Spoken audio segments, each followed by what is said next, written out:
back, sports fans. We are back for another episode of The Fan and the End. I'm your host, as always, Steven Rychel.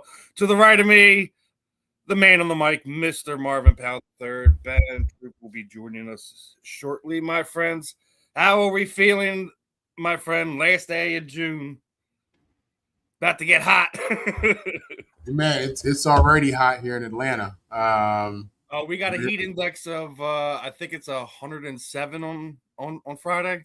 Yeah, man, you got people dying all around the world because of this heat situation, man. It's real. This heat. Listen, I take winter all day long, bro. I take the winter all day long. When it's hot, you can strip down naked and still be burning up.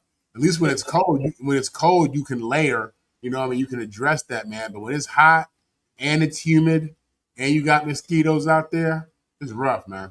Heat exhaustion. You gotta watch your kids running around out there. Make sure they're hydrated.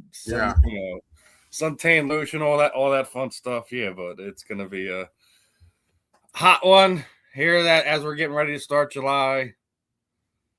Mere days away from the 250th anniversary of this country. So, but we got a lot of fun sports talk stuff to kind of go over.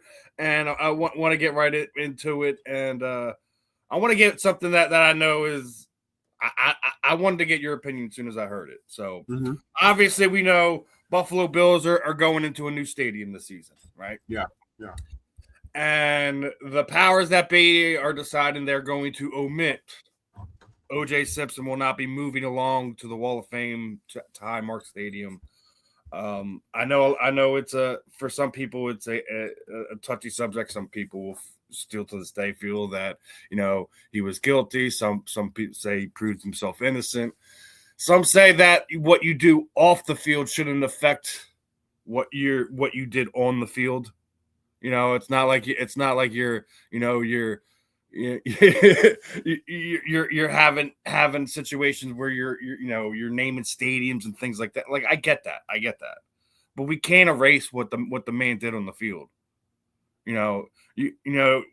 Considering he's one of your alumni there. Are you ripping him down at the Coliseum? You don't want to see his name. You don't want to see his number. Why would I do that? Because he tried to steal back his memorabilia. When you look at his big case, the big thing we all know him for outside of running for 2,000 yards in 14 games, he was innocent, and this is selective outrage. This is a guy who went through the system. The system said he was not guilty. He was judged by 12 people, 12 peers who said he was not guilty. So what are we talking about? You know what I'm saying? Like why is this even a thing? You know what I mean? Now I get it, because there's been so much interest in it. They did the video, and they spent a lot of time investigating the details of what happened and where the first case went wrong, and and of course it went wrong because he was not guilty. Look, at the end of the day, we pick and choose when we want to have outrage. We pick and choose, when we want to be sensitive on a subject, and we overlook certain things and other things. And I mean, we don't have to get into make this political, but I mean, you got a president who's who's convicted of sexual assault and has 25 women who've gone on record saying he raped them. He's mentioned more times in the Epstein files than Jesus is in the Bible, but that's okay. You know what I'm saying? But OJ is not okay. So again, to me, it's really, it just shows the hypocrisy that we all have inside of us, you know what I mean? And a double standard, but it is what it is, man. I mean, the Bills have no Super Bowls. The Bills have nothing to brag about in the history of their entire franchise. You have nothing to claim. Nothing. All right. Yes, they're four straight AFC championships. Juice is the biggest star you have ever had. He's the best player you have ever had. Yes, he was convicted of stealing back his memorabilia. If that's why you don't want him, then it is what it is, man. But I've seen many men go on trial, be not guilty, and there's questions as to that situation. So I think it's unfortunate for the game. I think it's unfortunate for the generation who saw him play. I think it's unfortunate for the people who are able to put off the field stuff, to the side and just focus on the game itself, because his contributions to the game were enormous. his contribution to the game have lasted the test of time. You know what I'm saying? We're still talking about him not just for when you're off the field, but when you're on the field. Again, he was the first NFL running back to run for 2,000 yards. He did it in 14 games with the worst team in the league, a non-passing game, and in Buffalo, cold ass Buffalo. Yeah. So for an organization who has nothing to celebrate, I think you should take him and his not guilty verdict and put him on that wall. What y'all doing? Who y'all gonna put? I agree. It is selective outrage because, like I said, and I don't want to point fingers and say, "Well, what about this guy? I do. That guy?" We can. We can. He's like, I do help with that. Yeah. It's one of those things, but we talk about this all the time. Like, there has to be a line between athletics and personal life. You're like, there's some guys that were amazing athletes, but they're monster people. And not to sit there and say that OJ was a monster, but like, when you go through all the people that have wore that shield on their chest, being an NFL athlete, none of them are freaking choir boys. Like, come on, stop playing with me, guys. None of the owners, none of the people. That's what I'm saying. Like, if that's the people in the stands who are the fans, not mirror you. You know what I'm saying? Like, what are we doing? Seriously. Oh man, it is just weird, and I mean, look, I have no horse. I ain't got no body. I ain't got no alleged bodies on my name attached to my name. That's a stretch. I know. You know what I'm saying? But I'm not making light of what happened. But just real talk though. Like you said, nobody involved in the process of choir boy, and he was not guilty. What are we doing? It's like you said, you already said it, selective outrage, and I think it's BS coming from that franchise. I've already got bones to pick what I think they're a soft franchise, when they were trying to jump on the bandwagon when we had the owners meeting last year when they were trying to ban the tush push. That wasn't even on the docket this year. But they were the ones trying to ban it when they ran it the more times than the Eagles did or any other team in the NFL did last year. So it's one of those things. Like, I agree. I think Buffalo got other things to worry about. Worry about winning your first championship as an organization before you worry about omitting former legends who's had been a part of a major case, major investigation that he was acquitted of.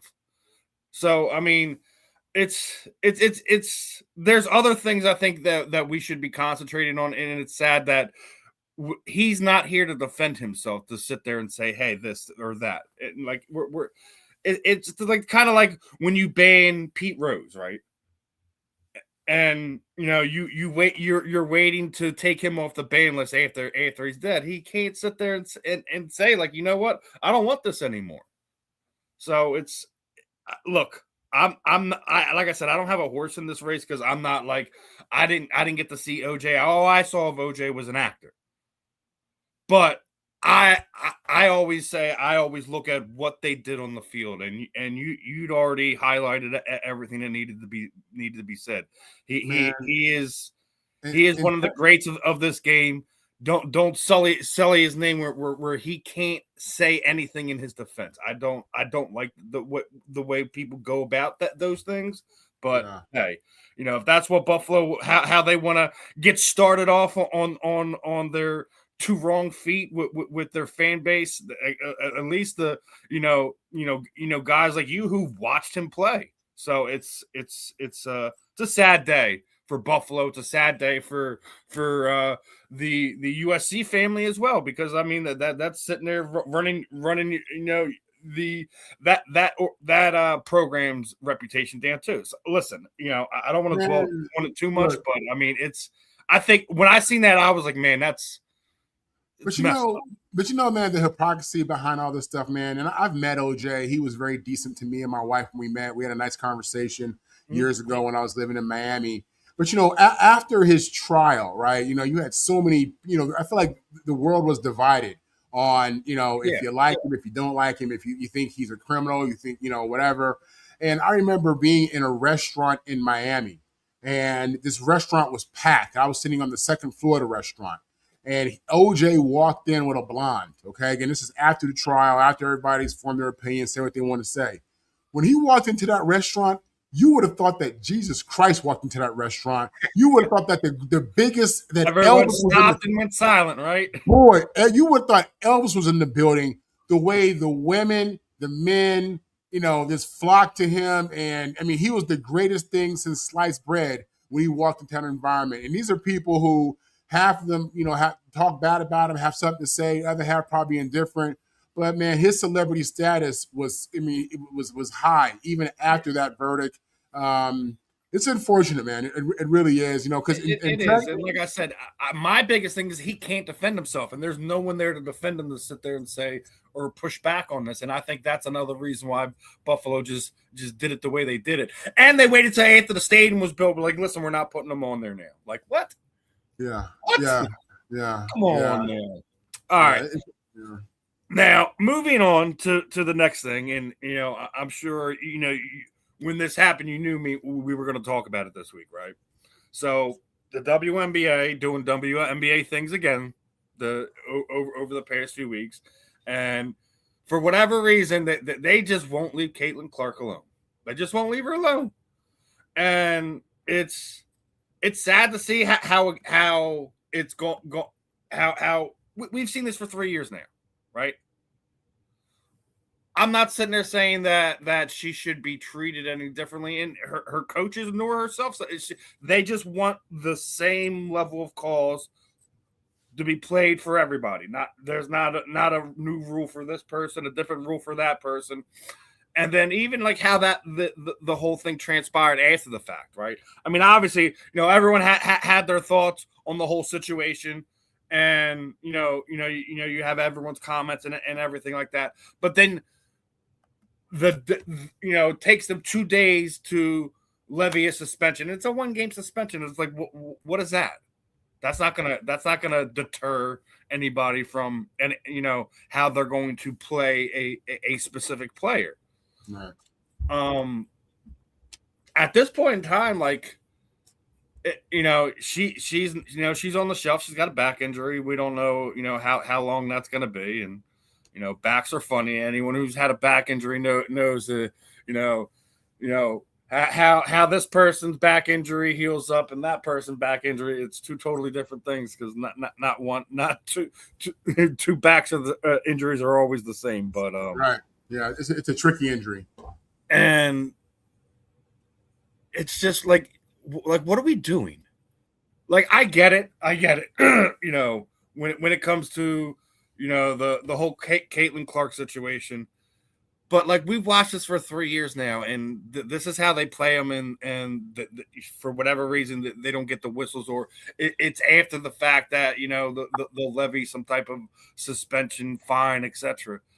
Why are we getting it to this point? Because let's be honest, they wouldn't have gotten the CBA deal they got this past offseason if you don't have a Caitlin Clark there. And I'm not sitting there saying like she should be the golden child, the face of the look, I don't think she's the best star in the WNBA. She's the one that has the most eyes on her. She's the most popular brand in the WNBA. And at some point in time, the owners, the referees, you got to protect your investment.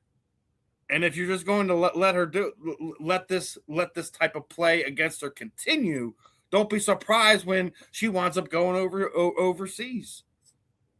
She's just like, listen, like this is how I'm going to be treated, as how I'm always going to be treated. There's going to be no change in it. Why am I going to risk my longevity as a potential professional athlete by playing in this league?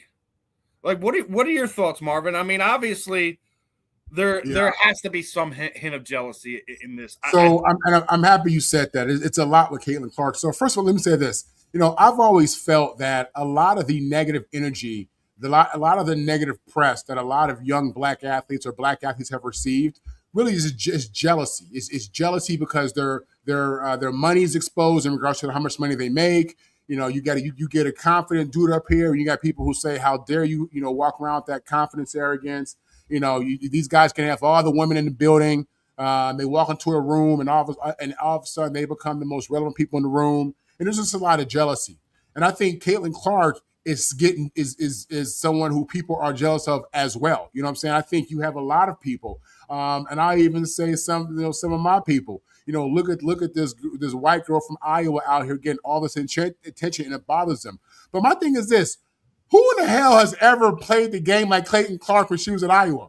I don't ever recall any college player putting up the numbers, the shots that she put up. And you talk about she didn't win a championship. So we celebrate a lot of athletes who were really good on teams that almost made it but didn't make it. I think Caitlin Clark honestly is just dealing with a straight up jealousy problem. I think people aren't accustomed to it.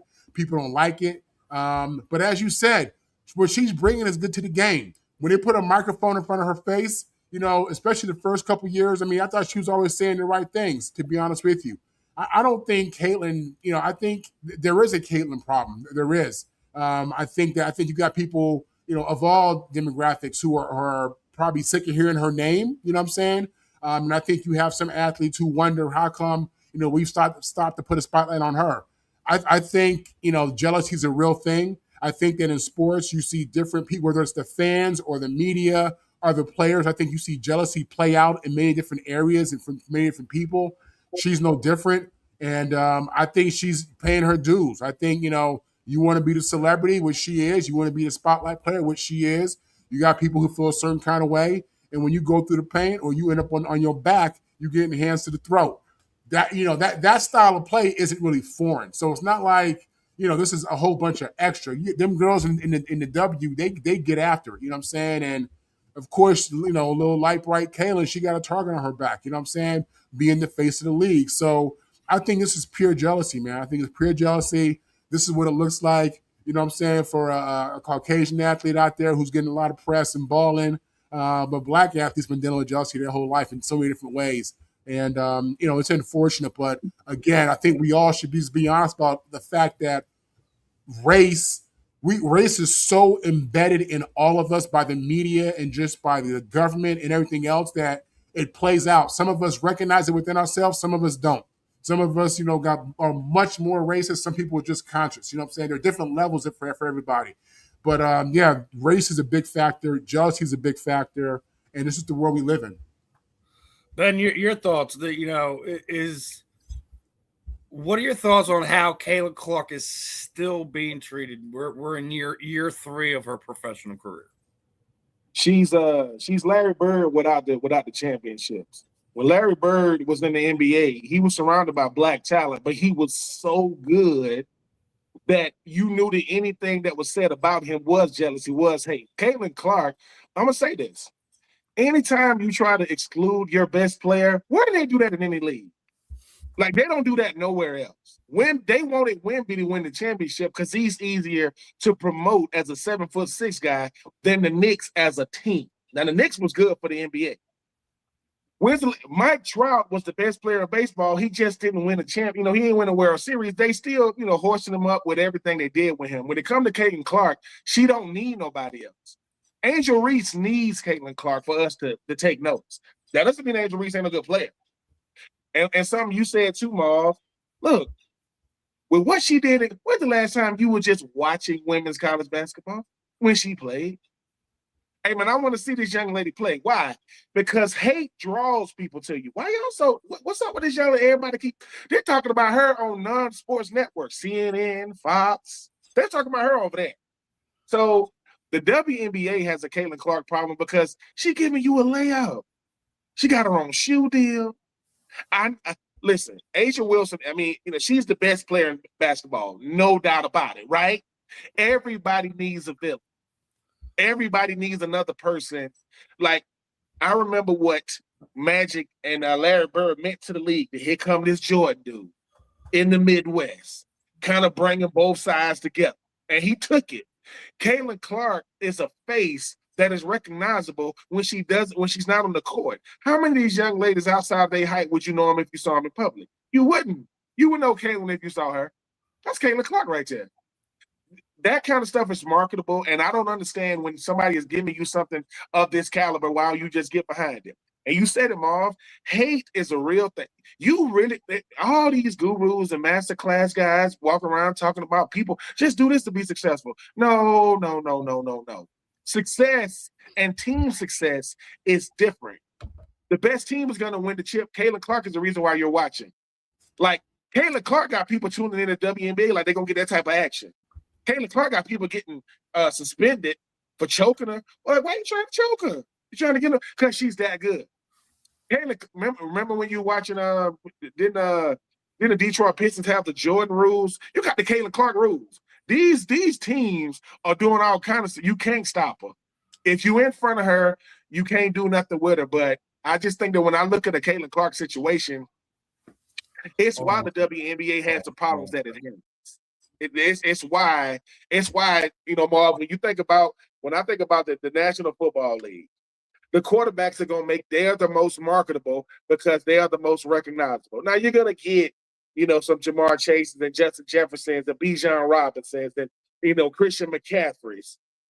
But when the NFL is good is when the quarterbacks are the best players. When the Joe Montanas and the Steve Youngs and the Steve McNairs, it's easier to market that. Taking nothing away from other players, but the average football player walk around their city, people might not know who they are. Jalen Hurts, that's Jalen Hurts. Yeah, I don't care if he cut his hair off or got the little small mustache. That's Jalen Hurts right there, right? That's Lamar Jackson. That's Patrick Mahomes. Not, hey, man, do Isaiah Pacheco, how does he look? Oh, he don't even play for Kansas City anymore? It's that type of thing going on with the WNBA to where I have a recognizable superstar that, let's call it what it is, because she's white, people are pissed. Like it's as simple as that. Like, it's crazy because Cooper DeJean plays quarterback. No, he's white and plays corner. What? He a white quarterback? That stuff matters. But in the WNBA, we wanted to look a certain way. That's not taken away from a Cheryl Swoops and a Lisa Leslie. They need to stop that. You're killing their legacy. Lies. Their legacy grows because more eyes are on it. So now when Lisa Leslie is on somebody's sideline, on somebody's own bench coaching, now people say, hey, Lisa, this might be an opportunity for you to get more recognition for what you meant to the league and so on and so forth. But let's call it what it is. I want the younger generation to get more shine, to bring more attention to the sport. It doesn't mean that you were better or worse. And when people saying, hey, man, she got to win a championship. No, you hope she does because you talk about it like she does. And being away from the game and, being an old head, whatever they want to call us these days, the last thing the current crop of players want us to do is come in there telling them how good we were. No, we can't. You either recognize what we've done or not. But we can pick up these new players. We're supposed to say, yeah, man, we trying to help these players. We trying to have another $500 million quarterback. We trying to have $100 million running back. Because once one does it, it can be done. But with Caitlin Clark, it's, well, I ain't never seen no white girl that can do this. I ain't never seen no white girl that take over the league like this. Embrace it. Yeah, but embrace it. Because guess what? If they didn't know who you were before she got in the league, you think hating on her gonna make them know who you are? No, that makes you a hater. That's it. That's not gonna make you better. And I'm never. I guess because I didn't come from that cloth, I think being a hater is less about where you played and more about your bloodline. If your bloodline ain't got no hate in it, you ain't gonna hate. I don't care. It's Marvin Powell for the Hall of Fame every show I come on. Not because it's a hashtag, but because it should have happened by now. You know what I'm saying? And anybody that say, well, I don't think Marvin Powell was that good. Why? Because he dominated you? Because once again, when people ask me why do I say Kareem Abdul-Jabbar is the greatest basketball player ever? Because he was the greatest in high school, college, and pro. It wasn't just one area. Go back to high school, the best. Go back to UCLA, the best. Go back to when he was with the Bucks and the Lakers. I said it about your pops, Marv, because it's like this. It's crazy. I ain't tell you this, Marv, but I did ask some. I know some guys that played online. I asked them, and these are the guys that played with me. I said, man, you know a guy named Marvin Powell? They said that went to SC? Like, yeah. Right? And when I told them I'm doing a show with you, they was like, man. And you know the first thing they said, man, the fact they knew they in the Hall of Fame, I ain't even have to say that dude ain't even in the Hall of Fame yet. And I was like, because when I talk to the guys that did it, they go, oh yeah, man. They say like he played like They say your daddy was nasty, man. They say he'll do you bad, out there. So yeah, when it comes to the Caitlin Clark, to sum it up, is if you've never been an ambassador for the best player in your league because you know it helps you, that's what you. If it's like this, you want a content creator to get 100 million because that just shows that we have that opportunity to get it because somebody did it. Doesn't mean we're gonna get it, and that doesn't mean that's where we start negotiations. But somebody gave somebody 100 million that do what we do. Okay, what if we go, man? He shouldn't have got that. That's too much. You know how crazy we sound? They gave him what or her what? And I don't get that part. I don't get the part of, wait a minute. I can help the league grow by pushing the best player. Yeah, duh. That's what you're supposed to do. I get it. The competitive nature is when we come out there on the court, but the WNBA front office got a problem. Not just the players. The players gonna do what they do, but they put out some little graphic that they didn't have her on. Come on. Oh yeah, when they did the 30-year anniversary, right? Listen, and I know we might get to it. It's like if the Buffalo Bills would get the new stadium, they ain't gonna put O.J. Simpson in it. We talked. That's what me and Marvin started with. That is. Let me tell you. Let me tell you something. That's the kind of stuff make me know I can't root for certain franchises because somebody let that go. Somebody said, "Yeah, man, we're gonna prove." Look, the first reality TV star we ever saw was Juice. He had a real reality TV show with what was going on. You don't got to like it, dislike it, whatever happened. But here's the thing. I'm going to say this and I'm going to keep saying it. If O.J. Simpson's wife was black, no one would give a F. No one would have cared like that. But because of how his wife looked, and listen, and Marv can speak to this, in the Hollywood Hills, ain't a lot of black people. It's probably more black people there now. It wasn't a lot when Juice was out there. He was the most recognizable black man in the Hollywood Hills. And when that happened, wait a minute, man, Juice, you can't do that. And I'm not saying if he did, because they said he was guilty. You can go back and this and the third. But for the Buffalo Bills, I'm gonna say this: Josh Allen ain't better than Juice. Are you serious? Josh Allen ain't better than O.J. Simpson. I got Bruce Smith, Jim Kelly, Juice, maybe Thurman Thomas. Come on, bro. You're not putting Juice in your stadium. That's the I don't understand stuff like that, but that just lets you know. You want to know that jealousy still lives in 2026. You're not gonna put O.J. Simpson in your. Who you gonna put? James Cook? That's BS, man. Get out of here with that. I don't want to hear that. Get out of here. And the jealousy is real because you even see like when you see some of these other stars talking about how they see the Caitlin Clark situation. Some of the former Hall of Famers, superstars that came through the W. And I think you're right. I think the WNBA front office got a problem too. Because just how they go about handling things, and then we see what Sophie does the next game, right? When she pointing, and they gave her a technical for this. She didn't say anything. She didn't do anything. She was pointing and teed her up.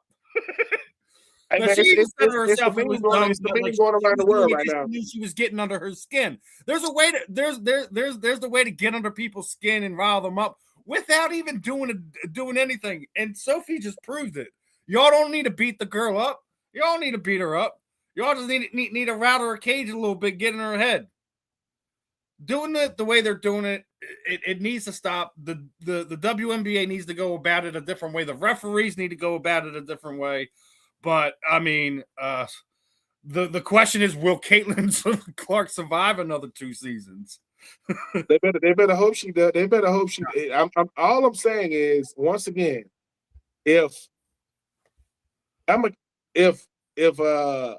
Marvin Powell and Steve Rychel are the best podcasters out, right? And just say I got a show, or somebody asks me, and I go, oh man, I'm supposed to say, hell yeah, love what them dudes doing, because what they're trying to do is they want a headline. Hey, no, you can get over here. Because I don't know who knows y'all. So I'm negotiating with the people that y'all negotiated with, but I'm telling them, yeah, you shouldn't get. No, I don't get that. Because most of us, if we're blessed to go pro, we're just going to be a face. Everybody's not going to be remembered.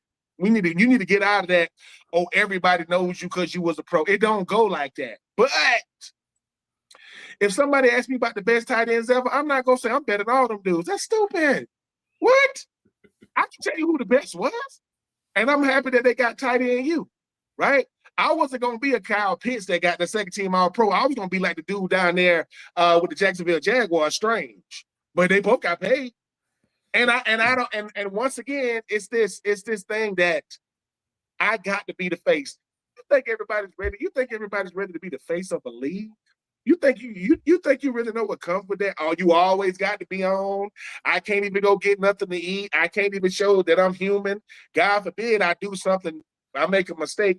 These young ladies in the WNBA, y'all making more money than y'all have ever made. Y'all making a meal a year. They're making more than UFC fighters. Man, and once again, y'all doing that, and she just got here.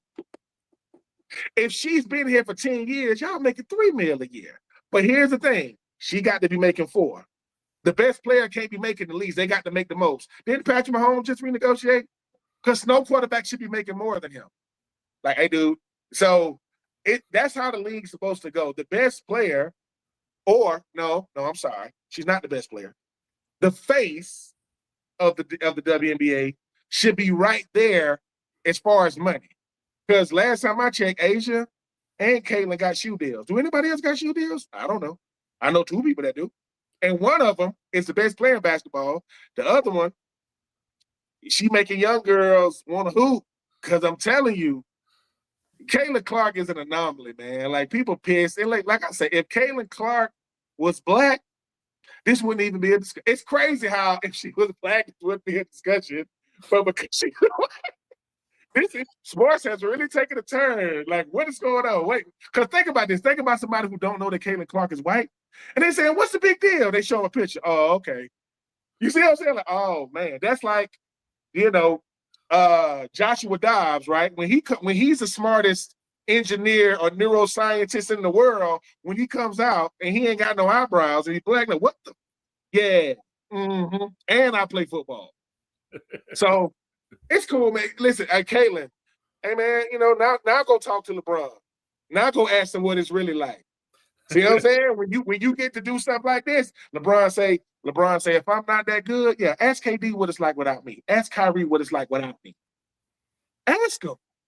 Because everybody got something to say about LeBron going in the year 24. KD is going in the year 20. So these guys been there a long time. I'm just saying. That's another conversation for another day, but I'm just saying. Yeah. Now you were talking about the next. I need to bring up that championship run here for a second, right?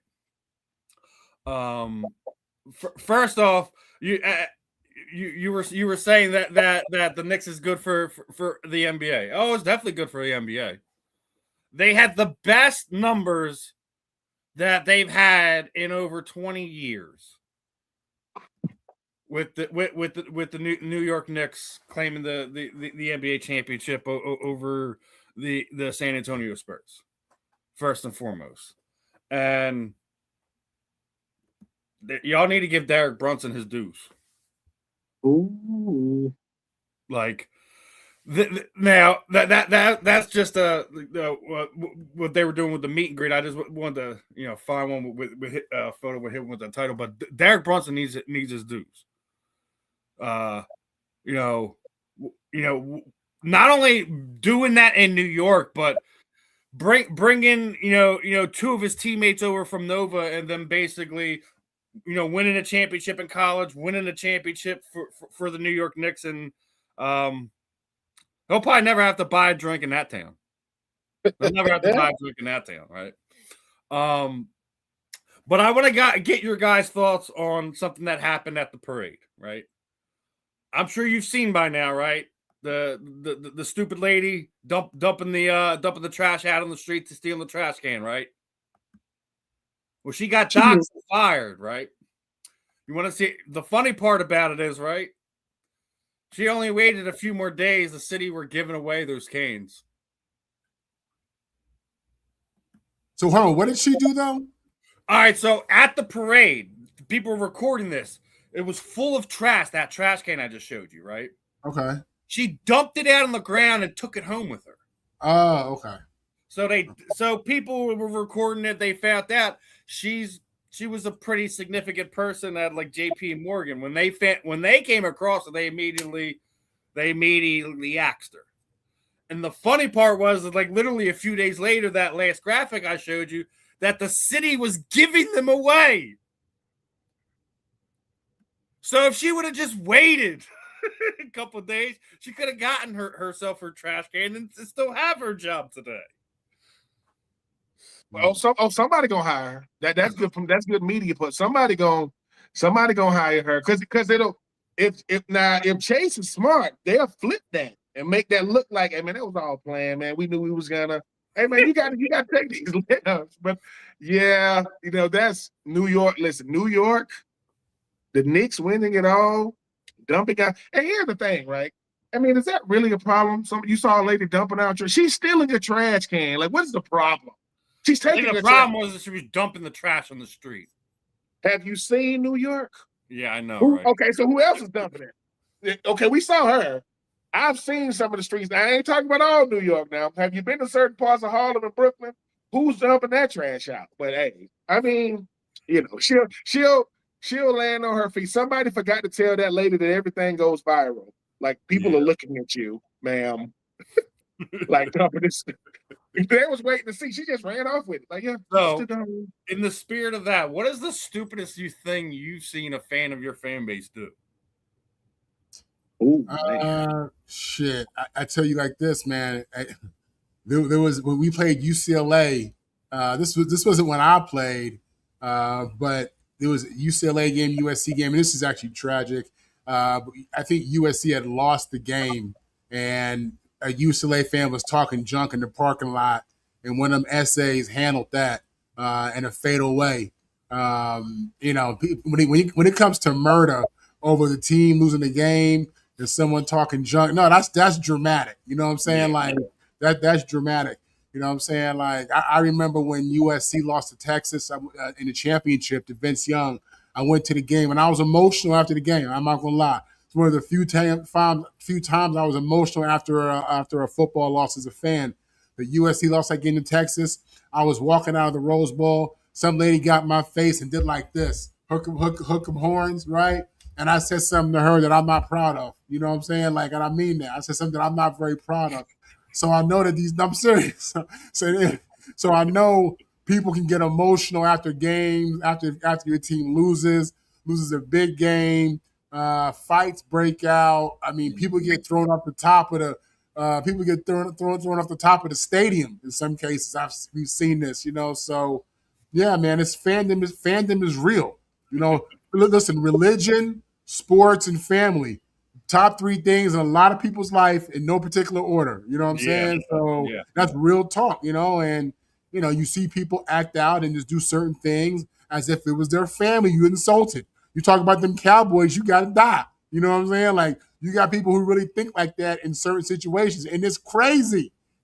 It's not cool. You don't look like the ultimate fan. You look nuts.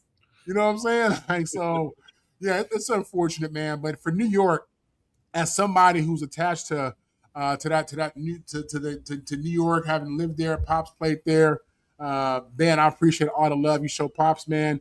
9 years in New York with the Jets. I get it, man. I got a lot of friends out there who, after 50 years of waiting for the Knicks to be relevant, this is a big deal. This is almost like a baby being born in the family. I'm serious. This is a big deal. It is. I don't disagree. I think watching New York win a championship, especially the Knicks after so long of them, couldn't get there. Then they would get there and falter. And I think this is the first time they've been there since like 99.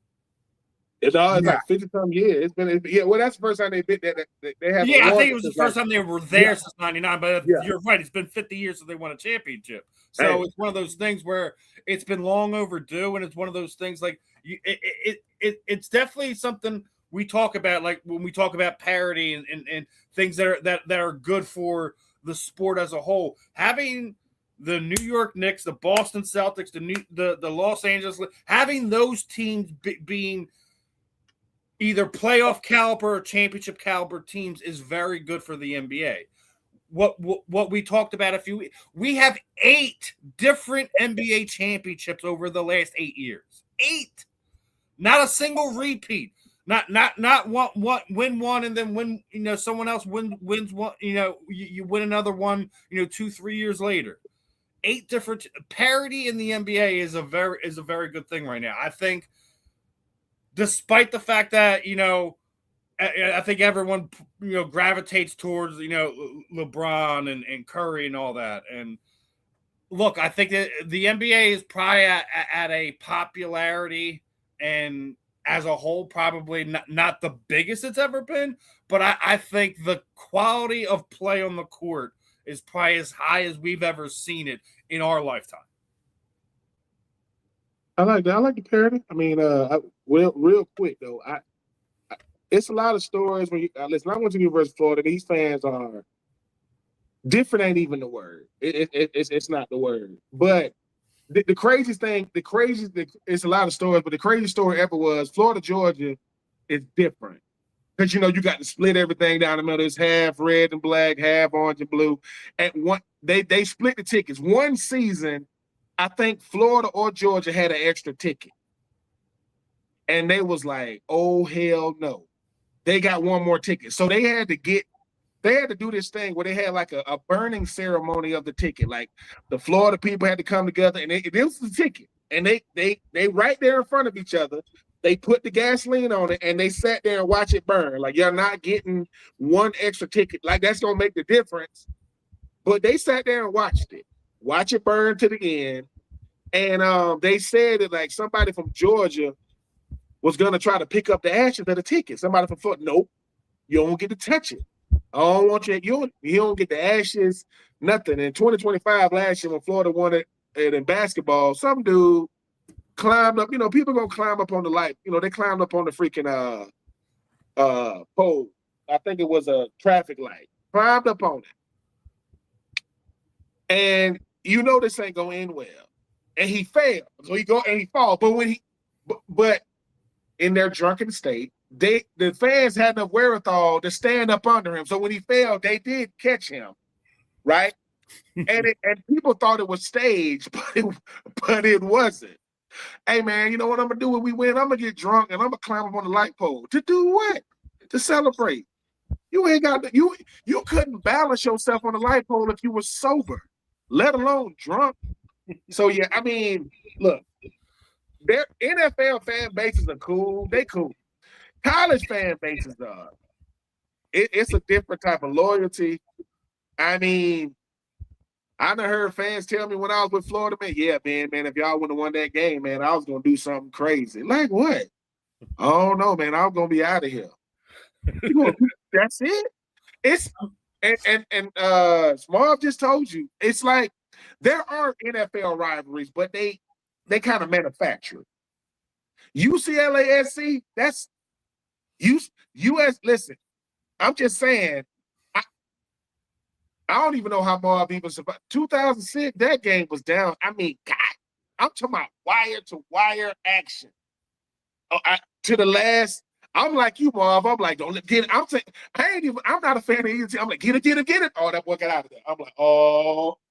If I'm Alabama, Auburn, that kick six, I don't want to watch football anymore. If I'm an Alabama fan and I watch that in real time, my TV is done. I done broke that TV. TV ain't did nothing. Ain't no way I can buy something. Dude, you left 1 second left on the clock and you kicked it to him. Chris Davis comes out. I'm like, don't do it. Don't. Oh, that boy gone. I say, he gone. A field goal unit's worst nightmare has to fan out and make a tackle. That is not what I want to do. Because the most athletic guys out there are probably the tight ends. They ain't finna make no tackle open field. That's awful. That's and every special teams coach in America, like, you want to show you the importance of fanning out when I tell y'all. So I don't blame Auburn. I blame that the freaking what's the guy? The guy that operates the freaking clock, because he left 1 second. It wasn't 1 second left. He just stopped it. In the kick six game? Huh? Yeah. In the kick, yeah. So just Ma, think about this. The average play take what, 4-5 seconds? It's like 3 seconds left on the clock. They run a play and 1 second left. People like this. So when they kicked it, Nick Saban, you see how Nick Saban just ran the field? Like, I'm telling you, man. I said, dude, that's the game. If they go to overtime, Alabama probably win. If they go to overtime, nope. And you know what's? And let me tell you how humble life is. Chris Davis, the guy that did the kick six, is the same guy that gave up the game with a touchdown to Kelvin Benjamin in the national championship. That's him. So the one that gave up the touchdown to Kelvin Benjamin, same guy to run back. That was a game in LA. I went to that game. That was a great game. Man. And so look, I'm sorry. If you don't know they about to throw a slant to a 6'5", 6'6" receiver on a 5'9" cornerback, you shouldn't be playing football. I knew that was coming. And they're like, what happened? I say, hey, man, Devin Hester, for those who don't know, the greatest kick returner, punt returner, he got drafted as a quarterback. Didn't he play receiver in the league? Okay. So everybody, I'm just saying, hey, man, what they say, hands are great, feet are better. You got to have good feet. You want to play corner, baby. Just saying, stone hands. But yeah, that's. I couldn't be no Alabama fan. Kick six I would have had to go to therapy. I would have like, hey, bro, I need some help. I don't drink and smoke or nothing, but that would have made me become an alcoholic and a freaking man. I root for Florida though, so it ain't much different. I root for Atlanta, so watch out for your local bars. The kick six was great for the game, man. It really was. Because it was. Yeah, in football, all you hear about is playing to the whistle, playing to the end. It ain't over till the fat lady sings. You know what I'm saying? Like, you got to believe. Like, all these things we grow up hearing, you know what I'm saying, you see played out in that situation, man. And it's real. And Nick Saban talked about it. One of the greatest plays in the history of the game. I'm happy you brought that up. I watched it live on TV. I remember just being like, wow. I mean, I feel like all them Alabama fans were going to go home and off themselves. You know what I'm saying? God forbid. But it was that emotional. It was that dramatic. If the trash talking, okay, if that's SC, UCLA, and SC running back, bigger than the running back, UCLA fans, that's going to be the longest walk to their car ever. Because I got to remind you of what like you didn't just see it. Oh, y'all thought y'all was going to win? Get out of here, clowns. You got to deal with the whole offseason. There is no sympathy for your rival. Next game. Oh yeah. There is no sympathy and empathy for that stuff. I don't want to hear that. I mean, Florida didn't make a bowl game in 2025, right? But we made sure Florida State, who had 5 wins, they need one more win. Nope, you ain't going to one either. Florida State, and people say, well, Ben, y'all ain't make a bowl game. Okay, Florida State had 1 guy drafted. I'm telling you, listen, when it comes to your rivals, you hate them. You talking. This is like the NFC East times 1,000,000.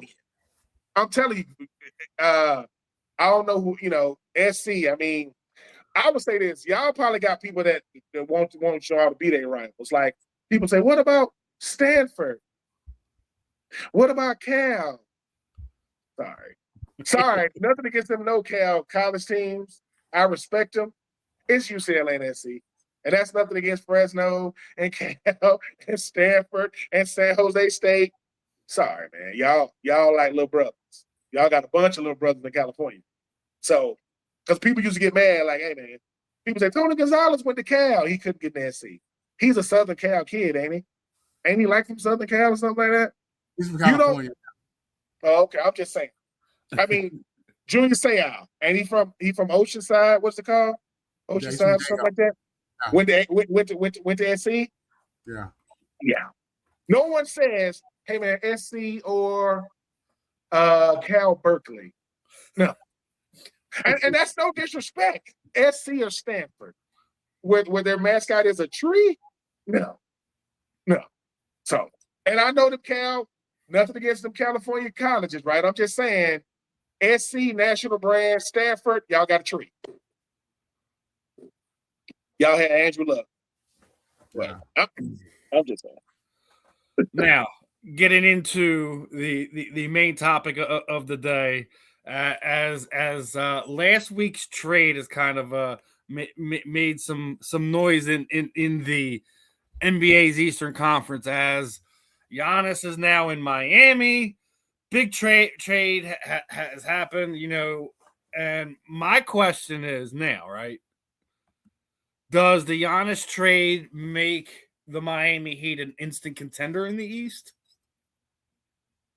Or does it say that they're closer to putting together a playoff roster?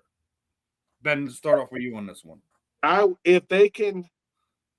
If I know that I think since it's happened, I think Wiggins has signed. I think he signed with the Heat. If guys are willing to take discounts to play with Giannis and Bam, or really Giannis, yeah, because you're gonna have to take a discount to play for Miami. You're gonna have to take a big. So if guys want to win, let me say this: if guys who have already quote made their money and they want to keep playing with a Giannis and a Bam, yeah. I mean, because they gave up everything. My goodness. I mean, they really want the Giannis. That was a big trade. Big trade. Yeah, I mean, I think the Giannis being a superstar, when you are a superstar, you decide where you want to go. And Giannis picked Miami over Boston. He didn't want to go to Boston. And for everybody saying that, oh, you don't trade Jaylen Brown for Giannis, you trading the Finals MVP for a Finals MVP. No, Jaylen Brown is not the player Giannis is.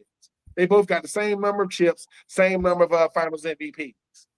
Now, if Giannis would have went to Boston, yes, sir.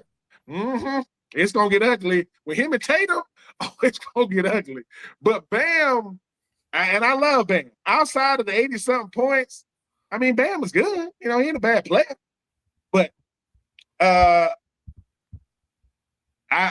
think it makes Miami interesting to have a Giannis, but you're gonna have to add some more pieces, because the last thing you wanted was a New York Knicks team winning championships.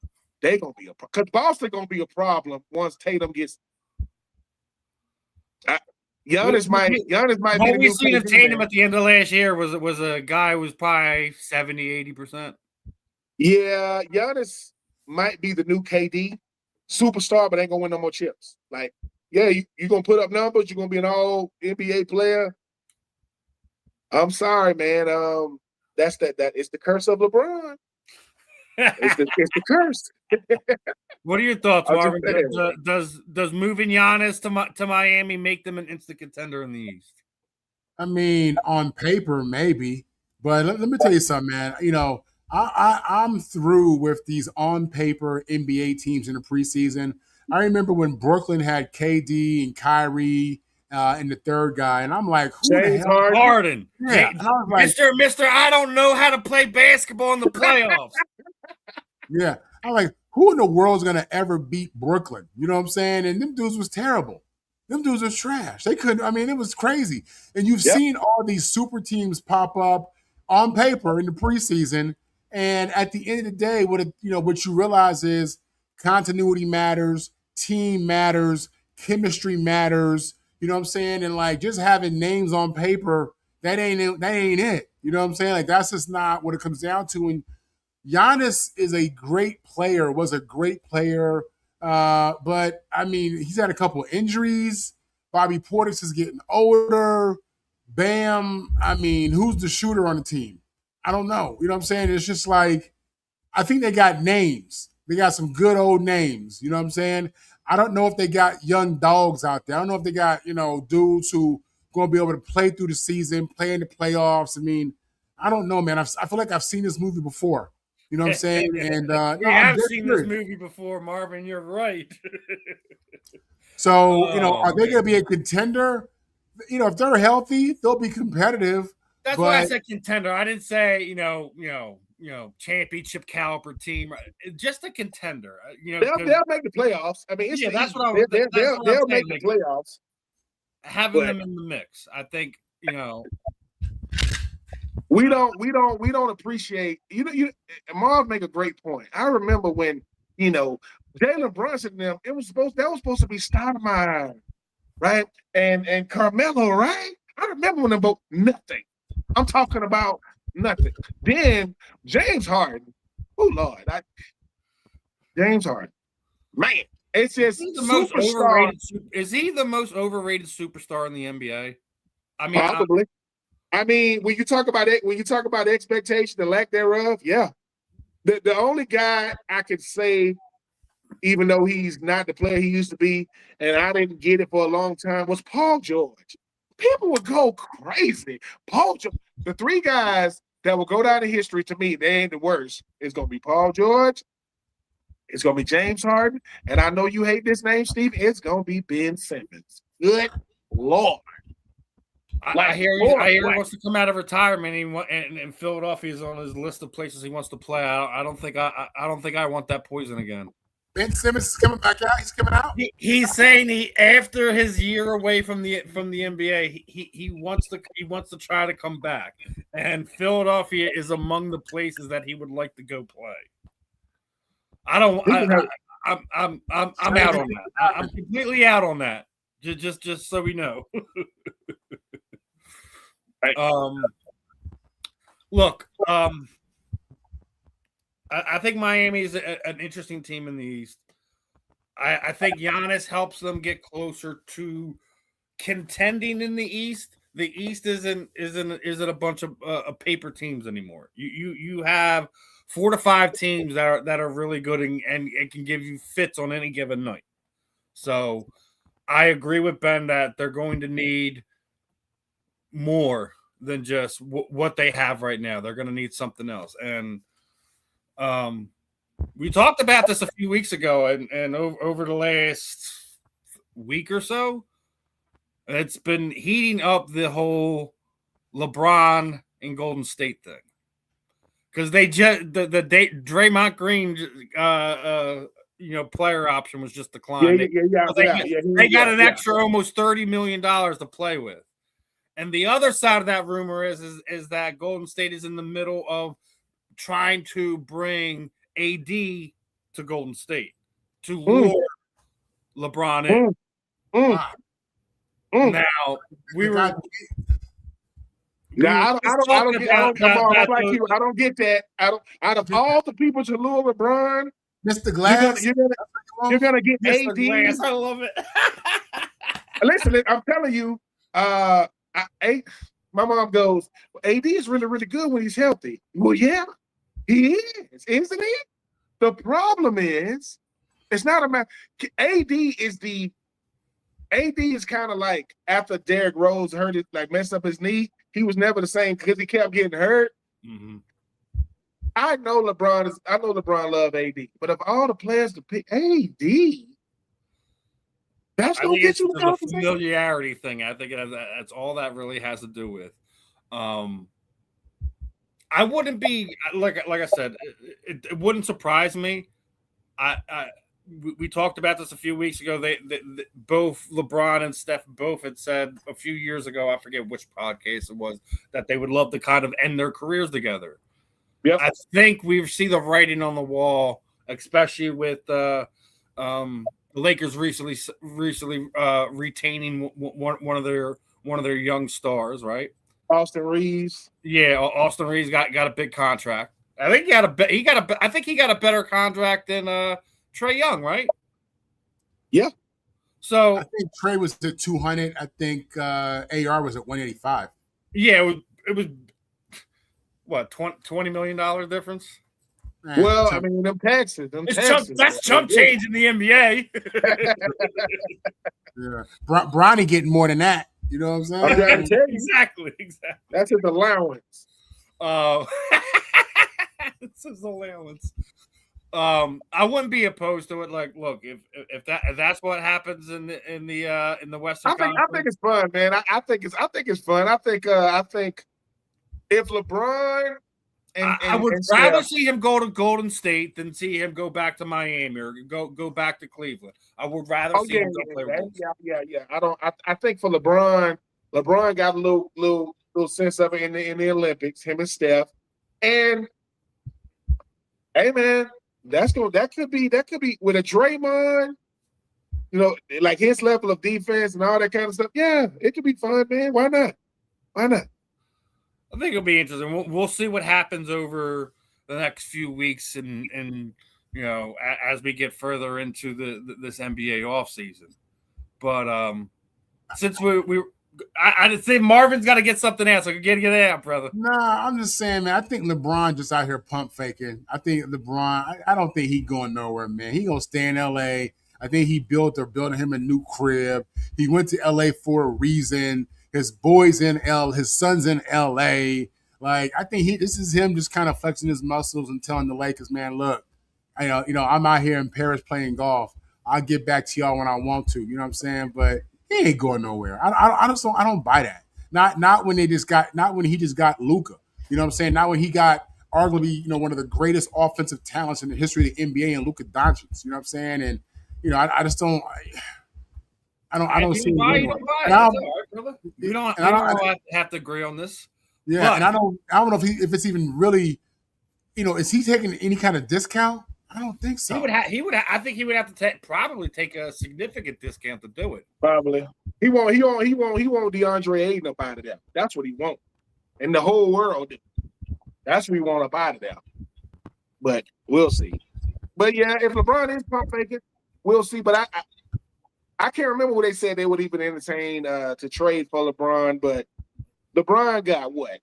Maybe 2 left. He gonna do this year, and maybe 1 more after this year. I think Bryson will be getting ready to get drafted then, and we'll see. But hey man, if it's breaking news that he is going to go to state, that's gonna be some crazy stuff. Because I know 2 guys he wanted to play with was Draymond, and Steph. So, what are some of your favorite NBA trades of all time?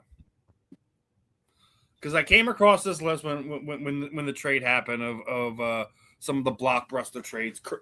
Kareem to LA, Wilt to LA, Cat to New York, Kobe to the Lakers on draft day. Shaq to Miami. We just talked about Luka to LA. The SGA trade. The KG and Paul Pierce to the Nets. Paul Gasol trade. The Bill Russell trade. Like what are some of your favorite trades or things that you felt that maybe trades that should have happened? What we're in the NBA offseason and the craziness is kind of just gearing up right now. So Marvin, what are some of your favorite NBA trades of all time? I'd have to say the Kobe one, just because when he got drafted and traded to the Lakers, soon after that, I was in a Roscoe's Chicken and Waffles with a USC classmate of mine, and he walked in, and I remember saying to myself, "Hey, there's that guy that just got traded to the Lakers." At that point, he was a no-name. He really was. He was a high school phenom, but he wasn't on. You know what I'm saying? And I remember being like, "Man, that's that new guy that the Lakers just got. I forgot his name." And it was Kobe up there chilling in the Roscoe's on Gower. And obviously the rest is history.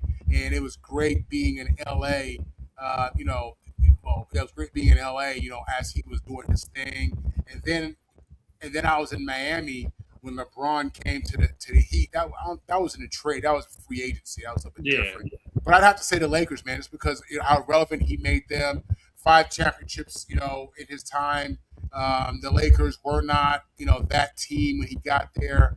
And it was just a great trade for LA and just the perfect personality for the city, the perfect personality for that role. And it just worked out in ways that you don't always see trades end up like that. Where you trade for a murky guy and you get 5 rings out of it. That's huge, man. So considering my ties to LA and just being able to see him out in the city, soon after that trade, that hit me emotionally. I'd have to say that Charlotte's given away the second greatest shooting guard in the history of the game. What about you, Ben? Oh man, I know it's crazy, but Luka going to the Lakers, man, it's still crazy because to pull that off, he was supposed to be the face of the match for as long as he's gonna be in the league. He's the Laker now. That was crazy. When When Kawhi got traded to the Raptors, I'm like, what? And then they win a chip. I'm like, okay, that was huge, man. I remember this trade. That cost us a championship in my eyes. Yeah, I remember this trade. It was crazy. I remember when KG and Paul Pierce, they're gonna come together with the Celtics. I remember when they got traded to the Nets. Like, we're gonna trade y'all together to the Nets. I'm like, dang, y'all gonna do them like that? But it is, to me, it is Kobe. Kobe is the reason why Luka is a Laker. They're like, dude, you got to get the guy in here. You got to, because the Lakers are a part of like 5 or 6 of these. The Lakers trades is like the New York Yankees getting players.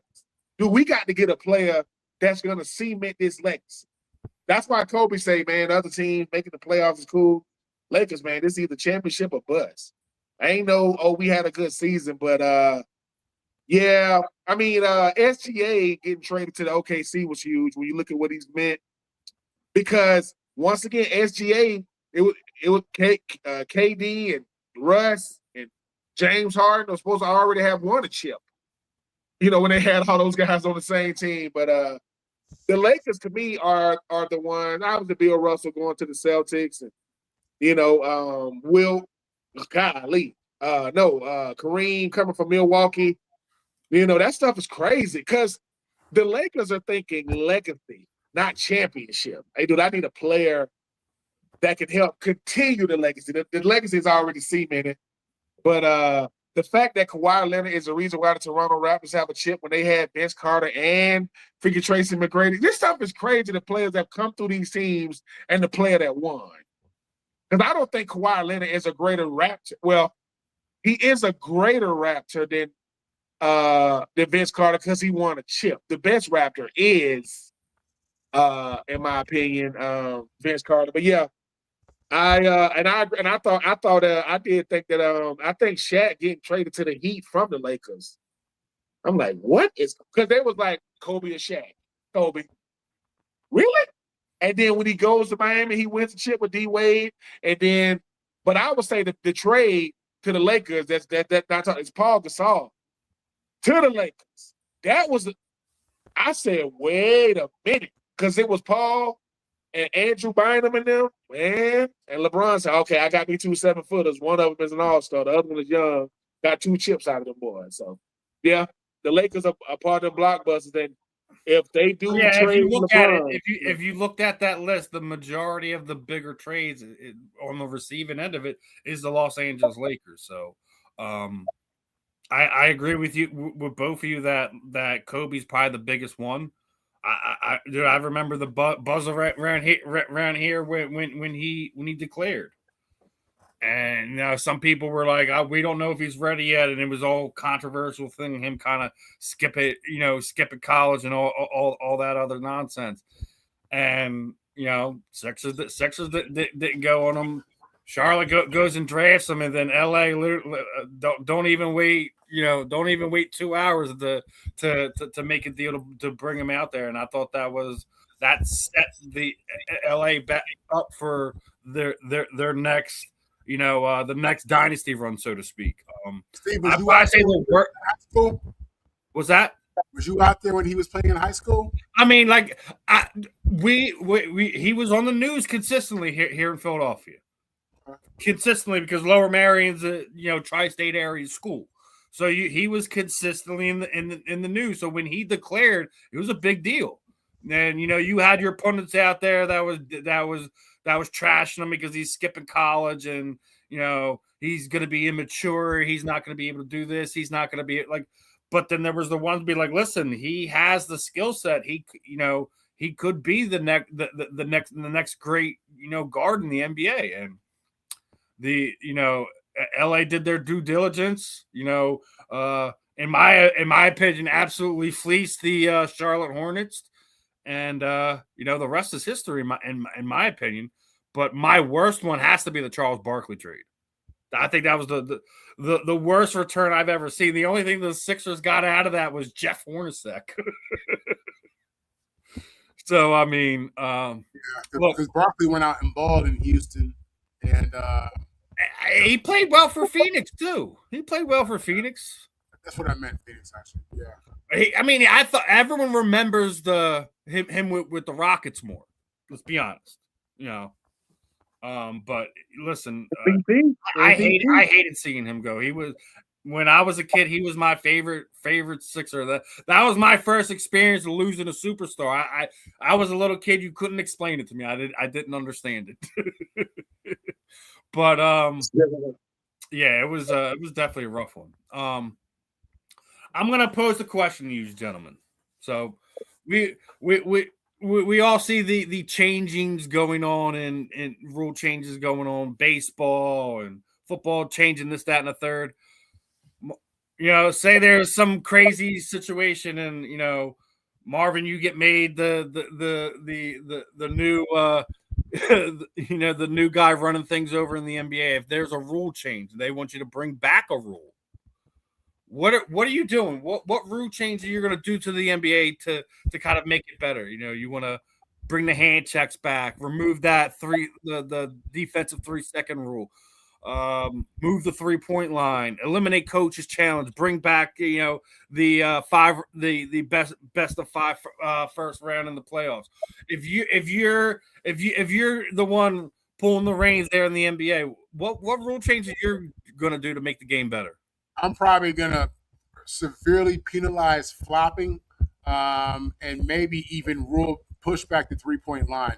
I'm trying to bring the inside game back, to be honest with you. I'm trying to bring the game that we all grew up watching. You know what I'm saying? Iverson going out there scoring 35 points with no threes. You know what I mean? Like Jordan out there dominating the paint and clutch situations. Like the game from the inside out. To me, the inside game is like the run game in football. You gotta have it. What do we do? Yeah. You know what I'm saying? Like this whole, I love Steph Curry. I do. He's really grown on me, and he's changed. And he's a true textbook definition game changer.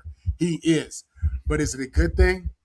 I can't stand watching some of these games where these dudes shooting up threes all day long. They don't even think about taking it to the hole. You know what I'm saying? So, and the flopping, man, dude, look, man, you big and you strong. You make man, go out there and just play the game. Just go and play the game. Stop flopping. Stop fishing for a foul. You know what I mean? And I understand how that can be strategic. You know what I'm saying? But no, it's just, to me, it pisses me off to these big ass dudes just dropping to the ground, crying and trying to get an Oscar. Holding their eye. I mean, come on, what y'all do? You like punks. You know what I'm saying? So push back that 3-point line. I'm with you on pushing back the 3-point line. Bring back the hand check, and I'm good with that. Bring back the inside game. That's what I'm doing. What about you, Ben? You're the new commissioner of the NBA. What is your first order of business? There will be no more load management. You will have to play in every game. We pay you to play basketball. What do you mean you're tired? You are paid to play. You will, if you're not hurt and you ain't on the injury list, you will be playing. That's number one, right? Big man, right? I cannot tell you to not shoot threes, but we need to teach learning to play with your back to the basket. I would say, you know what I'm saying? Because here's the thing. The two guys that have reshaped the NBA, Steph has reshaped the NBA from the 3-point line. Dirk has reshaped the game with the swing man. All these big dudes, they playing like Dirk. Because Dirk he was tall, but he couldn't handle Shaq and them. That's why his game moved. Look at all these dudes. And I'm telling you, the hand checking, man, got to come back. Because a lot of these dudes, they really can't dribble like that. Ain't that the threat to you? And here's the right hand checking, I think, but I would put that first. Everybody think, oh, we better athletes now in 2026. Lies. I don't believe that. They just giving y'all a lot of space and can't nobody defend. Get back to defending. And what do you mean? Kawhi's not playing tonight. Yes, the hell he is. Yes, he is. Oh, and how significant can be defined? The fines can be significant. If you're missing games because my tummy hurts. No. Michael Jordan, the flu game. I don't want to hear it. I am no more load management. The hand checking. Big men play that. Okay. Once again, Marv, Steve, you at the YMCA, you at LA Fitness. You want to just get you some runs in on the court. You walk in, a 6'9", 6'10", 6'11" dude comes in. Hey, bro, you running? Yeah. And you give it to him. And he's at the three-point line clapping. He'll say, if you don't get your behind down low, what are you doing? High percentage buckets. Shaq could not even shoot free throws and still had the career he had. So, big men, we want to teach y'all how to be big men again. I don't want to see 7'6" three-point shooters. I don't care that you can make it.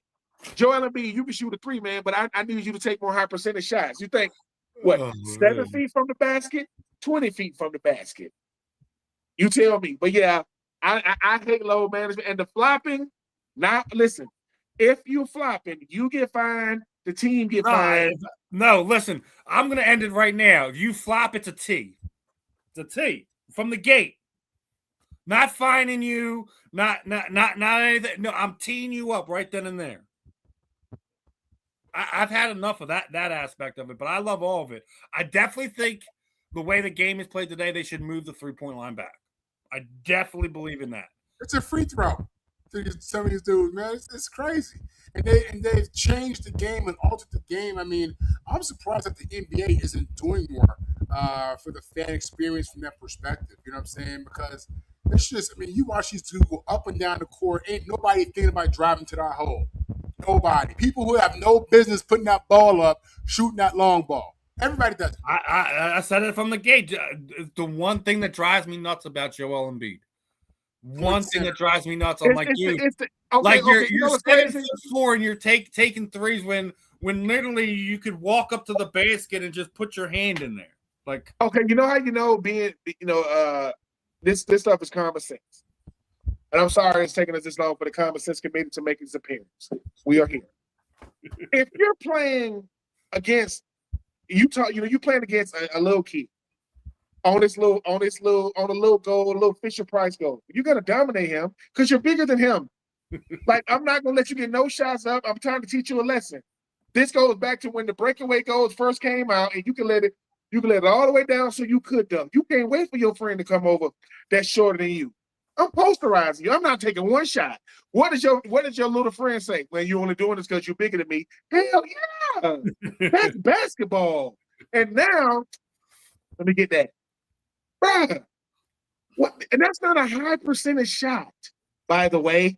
And Steph has come out and said, look, man, I didn't know that me doing this was going to cause this. Yeah, dude, it has. Like, you shake an entire generation, no matter how tall they are. How tall is Wemby? 7'6". Wemby with the three. Wemby with the three. Wemby with the alley. Alley. I mean, come on, bro. It's a waste of being. Listen, it's a waste of being tall if you can't play like a big man. Just like it's a waste of being big in football if you're not physical.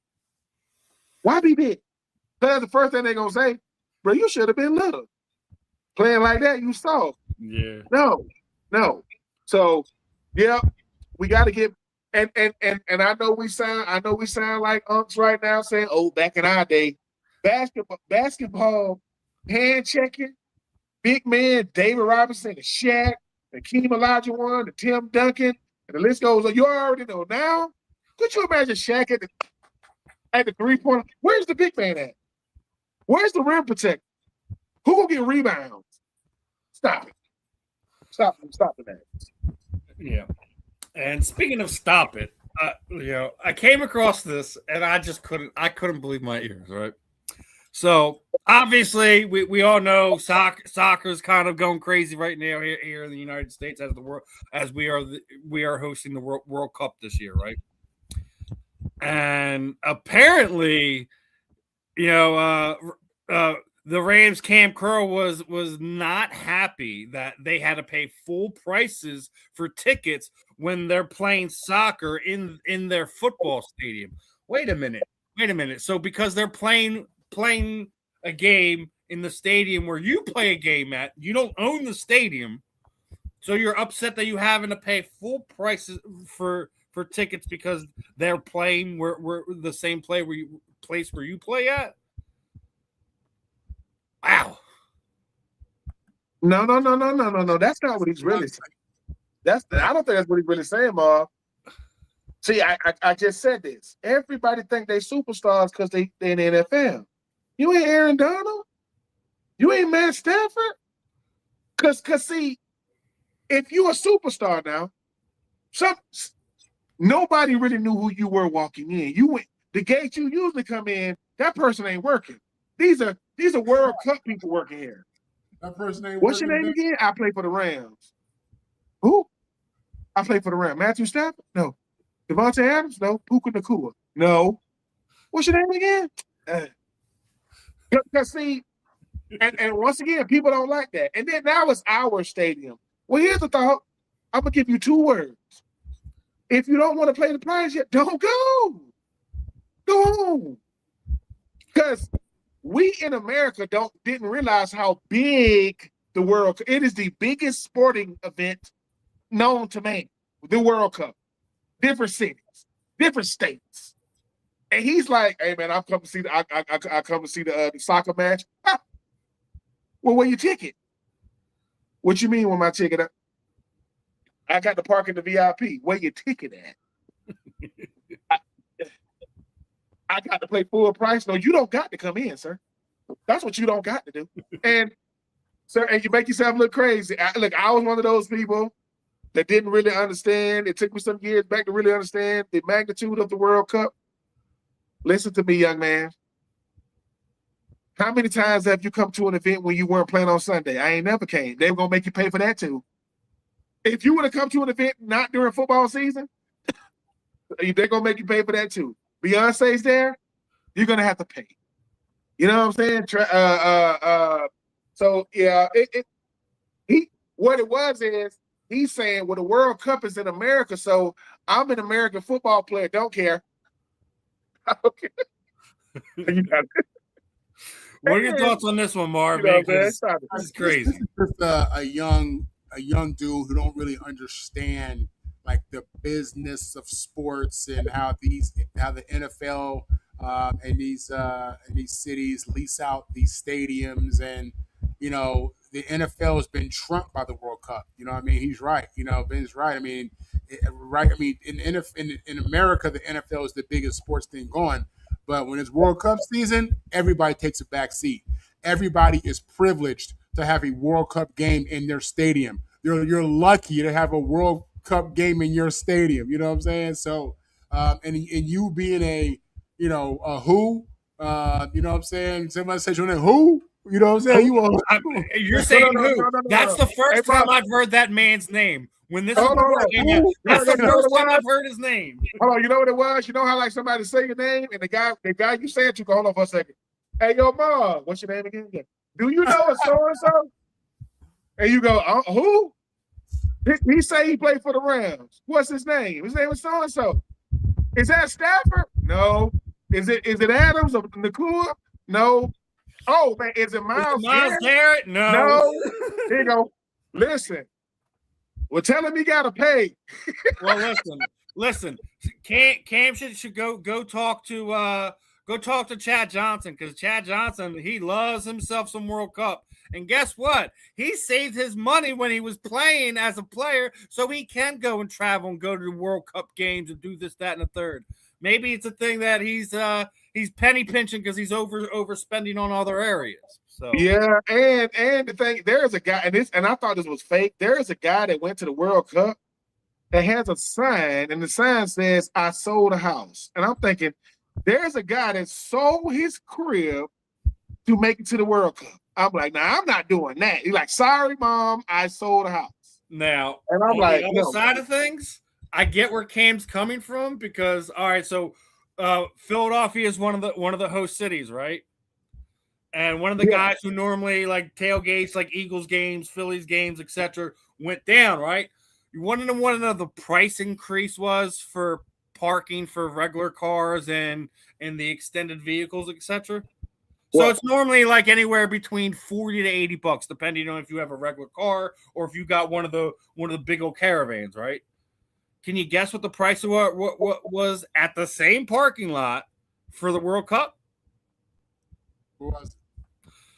Take a look, my friend. So your regular vehicle, it costs you $150 to park there. If you had one of the big vans and you had to park at $600 just to park at the venue for the World Cup.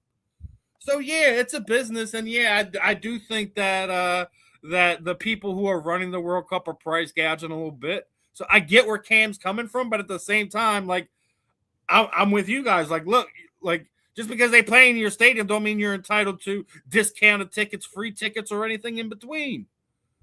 That's the way the world works. You don't own the stadium. No, the owners of your team don't own the stadiums.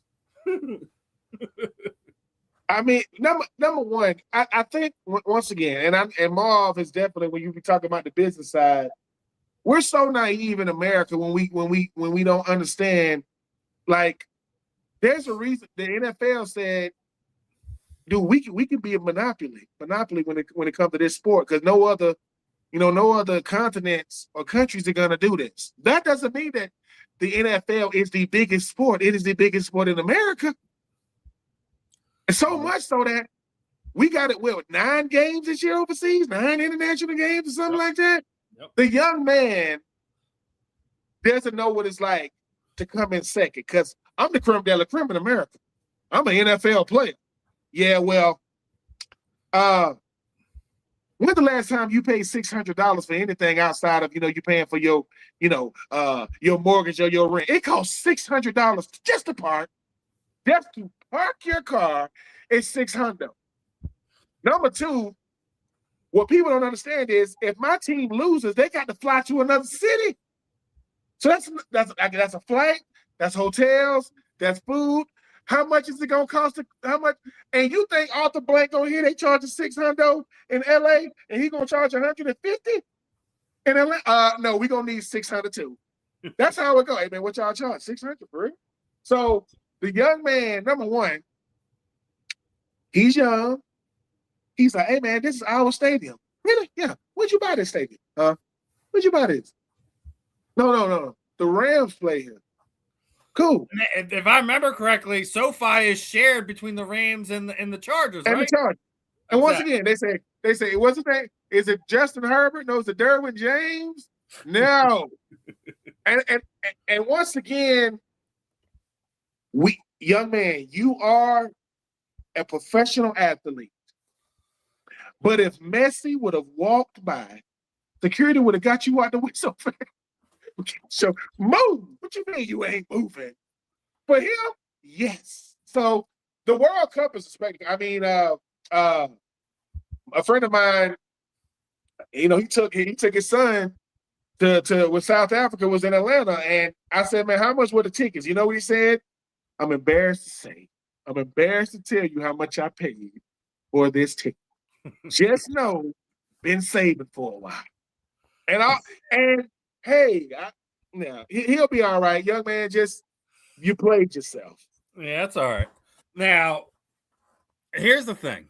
I'm gonna pose this one to you. So we're talking about the business side of things, charging for this, that, and the third.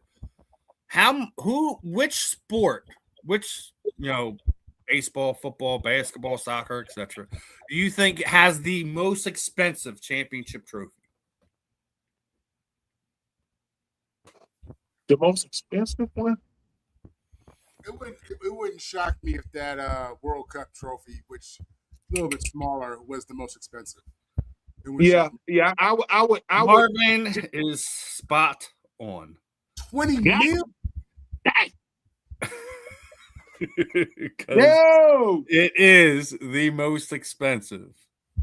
Wow, that's ridiculous. Dude, the NFL ain't even in the mills. Yeah, it's only $50K for that one, right? Man, the NFL is saying no. What the NFL is saying, somebody might steal this. So how much we want to have to replace this thing? But yeah, when you look at it, it basically the FIFA World Cup trophy is $20 million, right?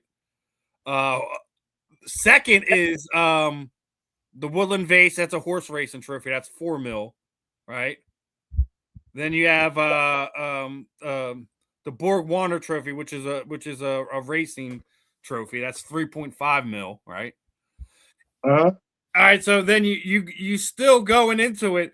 The last one in the millions, it's still another soccer trophy. The FA World Cup is $1 million. The Lord Stanley's Cup is the most expensive North American sports championship trophy that is out there. When I first, I was like, "There's no way that."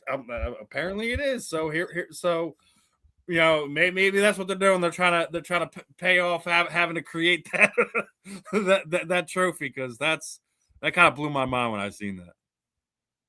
I mean, hey, it's like this. If you have something that costs in the mills like that only adds to the mystique of it, right? Like the World Cup, 20-something. I mean, and like I say, I mean, how much does it cost to win something that the world is involved in? 20-something mil. And that still sounds like a bargain. 20-something mil. 21, 22 mil. Yeah, and to you Ronaldo fans out there, I'm not gonna do the Ronaldo versus Messi, right? Because Messi has won a World Cup. It's been documented on Netflix. Yep. I'm gonna ask the YouTube gentleman, is it Ronaldo or is it Messi, the greatest of all time? I'm gonna go Pele. Oh, I ain't going current. I'm going old school. Yeah, you're probably looking at Messi. I think, we all got our choices. Mbappe on his way. A man from France. Mbappe, let me tell y'all something. When I lived in Dirty Jersey and I worked in the NY, and I was working at Bloomingdale's up there, and security in a sense. I was real close I was at Soho. I was real close to the Adidas store back when Messi was with Adidas. The reason why I know security will get you out the way, they got me out the way. I didn't know I was too close, though. I saw these cars, and my country behind. I'm just standing like this, and this 7-foot shack looking dude. You know how somebody move you, but they talking to you while they move you. Hey, back up. But he's moving me. And at the end, I'm like, hey, bro, don't be touching me. Because he was kind of walking off. Hey, who you touching? That joker turned around. My bad. I couldn't see who it was. And then finally, because Messi's little, when he stood up on something and waved, I said, God, dog, it was like 10 black trucks. And he was there to do an autograph signing. So I'm like, I'm going for the autograph. You know what the guy says? Are you on the list? Yeah. Yeah. Right there. You know how you point? I'm right there. Where? Right there. Whatever name you point at right there. He was like, show me your ID. Man, I left my ID at home. I ain't get in. I tried to. I want to get autograph for my kids, man. But I was like, it's this young man, they handled him with care. That's what you don't get about not getting in. Because just imagine if that's, I don't know, Steven Rychel or Marvin Powell. It ain't going to be, hey, move.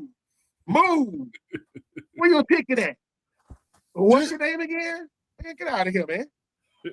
Think about this. Think about if they can allocate $20 million toward the trophy, right? When you look at the World Cup and the budget, how they pay the players, the security, the coaches, right?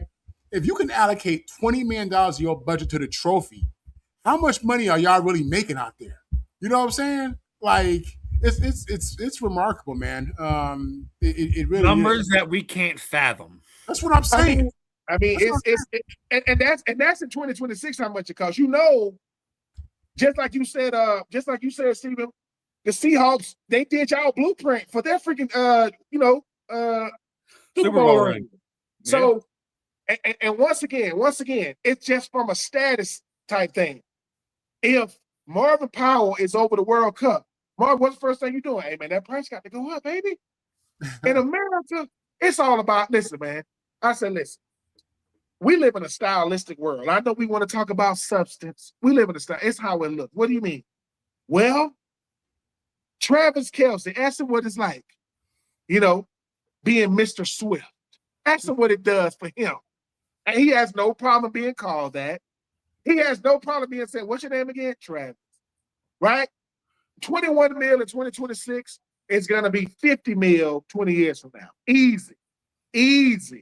Because the gold is gonna be, coming from some country in Africa, the diamonds, it's gonna be, neon and orange, burnt orange. And hey man, so when somebody wins, they holding 20 mil in their hand. That's crazy. I am holding 20 million in my hand.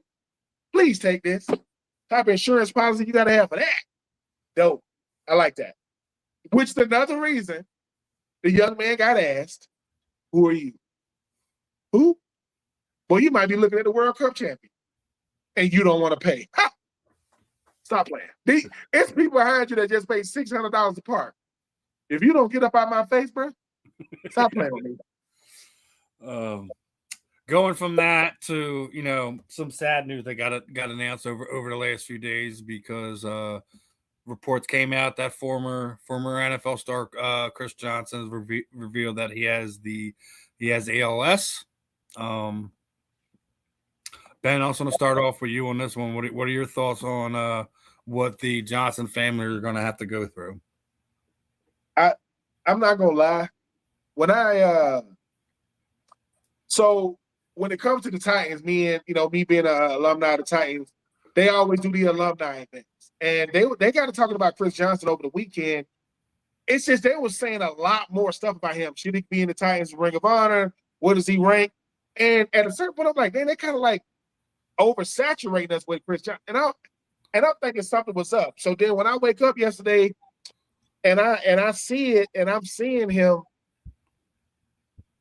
I never got a chance to meet Chris Johnson.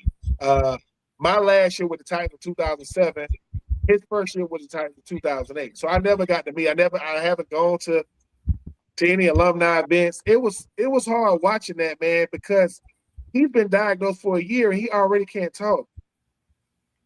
It's extremely aggressive. And Steve Gleason, yeah, he can't talk. He got diagnosed. He's 40. He got diagnosed when he was 39. So yesterday, when he was doing the interview with Michael Strahan, he's talking through the computer. He's looking at it. He can't talk. And so I weep for that man, because there's nothing. He didn't do anything. No, let me say this. No one does anything to get cancer or Parkinson's disease or Alzheimer's or dementia or ALS. You don't do anything to get it. But his is a little more disturbing because usually, just like, even though this is most prevalent in Black people, sickle cell anemia, somebody in your family one of your parents have to have it, and they can give it to you. Nobody in his family has it. It's sporadic how he has it. To see Chris Johnson sitting there answering questions with his eyes on a screen, saying that he can't hold his daughter anymore, and he said his mind is still sharp and his body just don't cooperate. And the two things that stood out was he said that the doctor told him and his wife to get their affairs in order, and even with treatment, that gives him a couple of months. The call is, I feel really, really bad for him, man. But he's 40 years old, man. He's 41 this year. Hell of a player. But I think what he's doing is saying, look, I'm gonna fight. He gonna fight it. And his wife's sitting there. I hope that his wife is flooded with support, which I hope, I believe she will be. Michael Strahan was kind of getting choked up in the interview. He kept it together. But Marv, I don't know if you feel like this. Every single football player that ever played, you a brother of mine, whether I know you or not. And it do something to me, man. It really, really does. Because you gave the game of football everything. Everything. And sometimes the reward don't match the effort. It just don't. And my prayers are with Chris. I know he's from Orlando. They said this last Senior Bowl, he went there and he was mentoring them players. He gave out his phone number to say. So, yeah, man. Steve Gleason, who the guy knew that had, he's from the same. He's still alive. He's had it for a long time in a wheelchair, can't talk. But man, his wife said something that I'm gonna echo. She said, "Look, God does miracles, and He does." And I'm praying for a miracle, man. It was because my mom was like, she said, I saw it. And she said, he looked. I said, yeah, mama, but he can't speak already. He's not in the wheelchair yet, but he can't speak.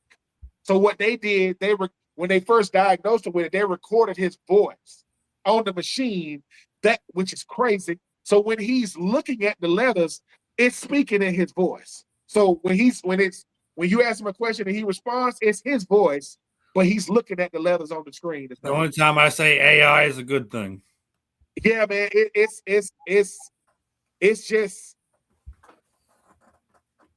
rough, man. And like I say, I'm never gonna get used to players dying early.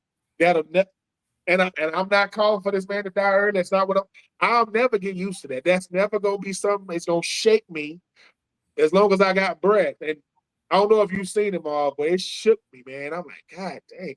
It's like I knew it was something when Michael Strahan said, "You want something you want to say," and I saw the screen because at first they got like a little screen in front of him, and his wife stood next to him, and every time he asked him a question, he kind of squint his eyes, to kind of look at the. So yeah, man, it's rough. But my prayers are out to him and his 4 children, his wife, Brittany. I pray that the NFL community, people just pour love because she has to do everything now. I think he's physically can't really do much for himself at this point. Marvin, I know this is kind of new news to you, so your kind of initial thoughts, reactions. Yeah, so I saw on YouTube, I saw the thumbnail and the headline. I didn't realize he was to the point where he couldn't talk. I thought he was doing an interview and talking like we talking right here. So when you tell me he's reading it off the computer screen like Christopher Hawkins, that's impactful, man. Ben, I absolutely, man. The reason I got into the NFLPA is just because I miss being around the brothers and I want to be able to have impact. And be a part of that, man. So, yeah, all the boys that have won that shield absolutely have love for me, no doubt about it. And, Chris was one of the stars of this league, one of the great players of this league. We're fortunate that this is not the path that most players have to deal with. It's I'm not going to say it's uncommon, but this is the minority, if you will. But it's unfortunate, man, and I hate it. 40 years old, he's a baby. You're still a baby when you're 40, man. You a baby, man, and it's just, that's heartbreaking to hear, but it's man, it's life, man. This is why you pray. This is why you should live a life of gratitude. This is just, stuff like this should motivate you to be a better man, better person. And I'm now that I've been told about the details of his situation, I'm going to go back and look at the interview and check it out, man. But it's heartbreaking. We have a very beautiful game, a beautiful game that I admit that's not meant. The human body wasn't meant for football. When God made us, he was not thinking about football. I'm going to tell you that right now.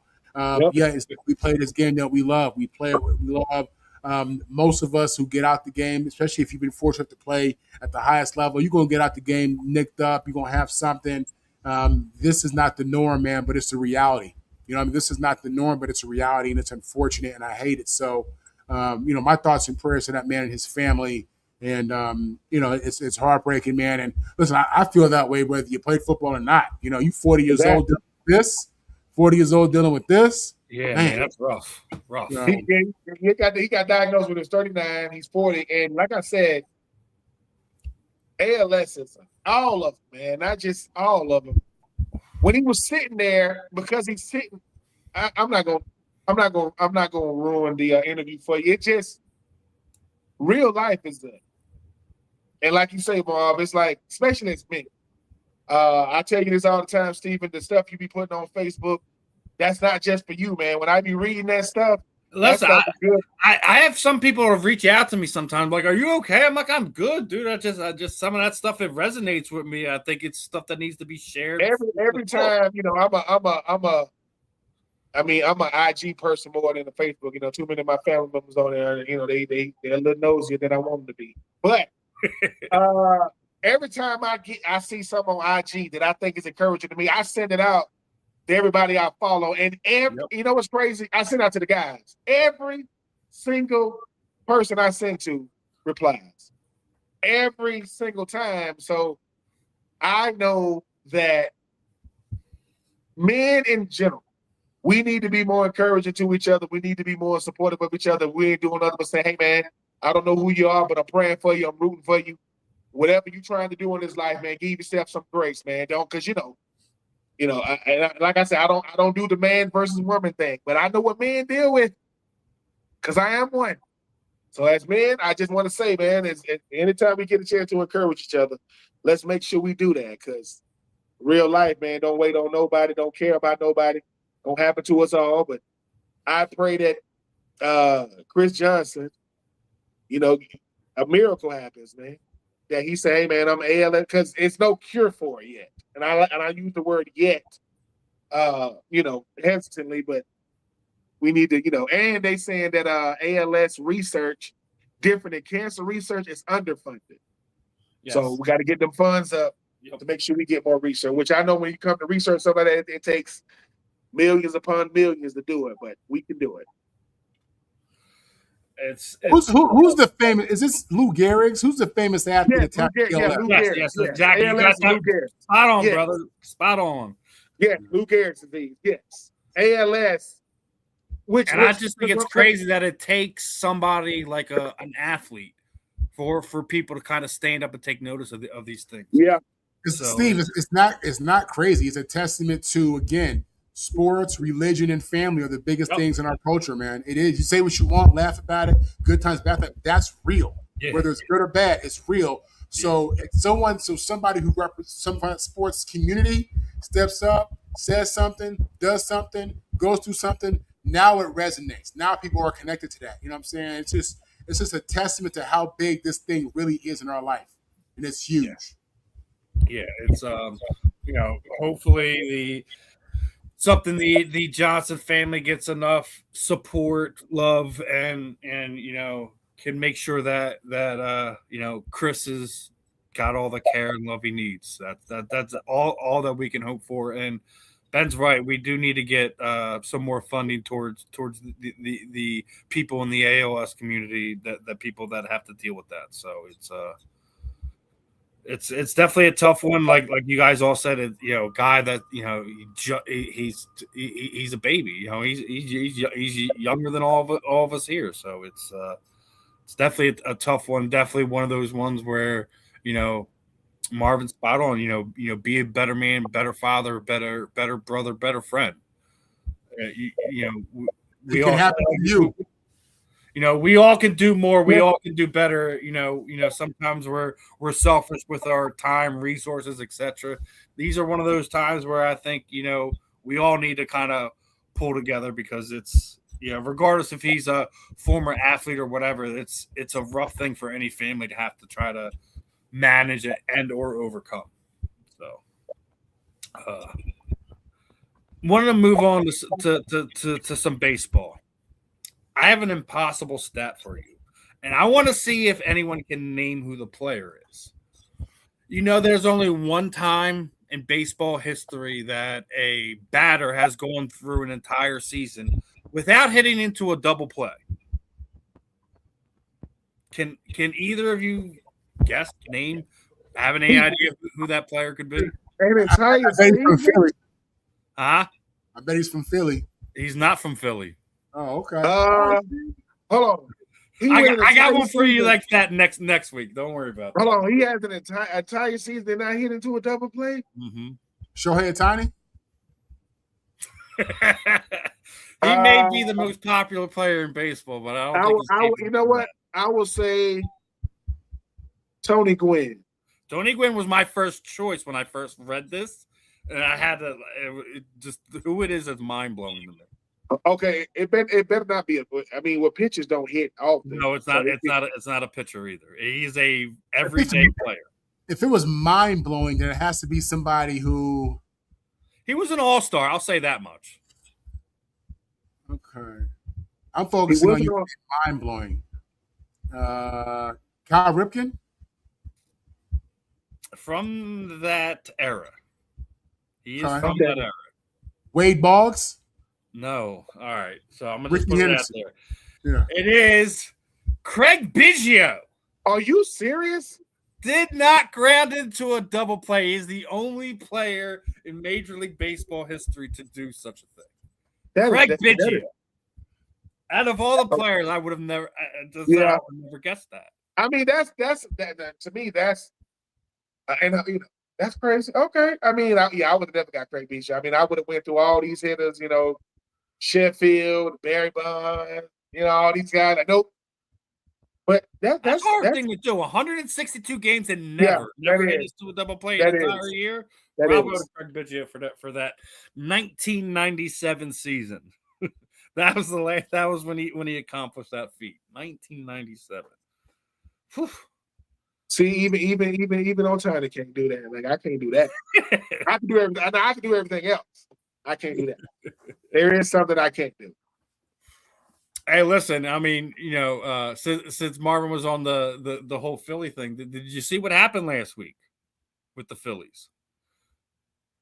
They were the first team in Major League Baseball history to have 4 consecutive games that are down to their last out and win in the 9th inning. I did see that. So, I mean, and I'm going to say something. 8 runs in the bottom of the 9th.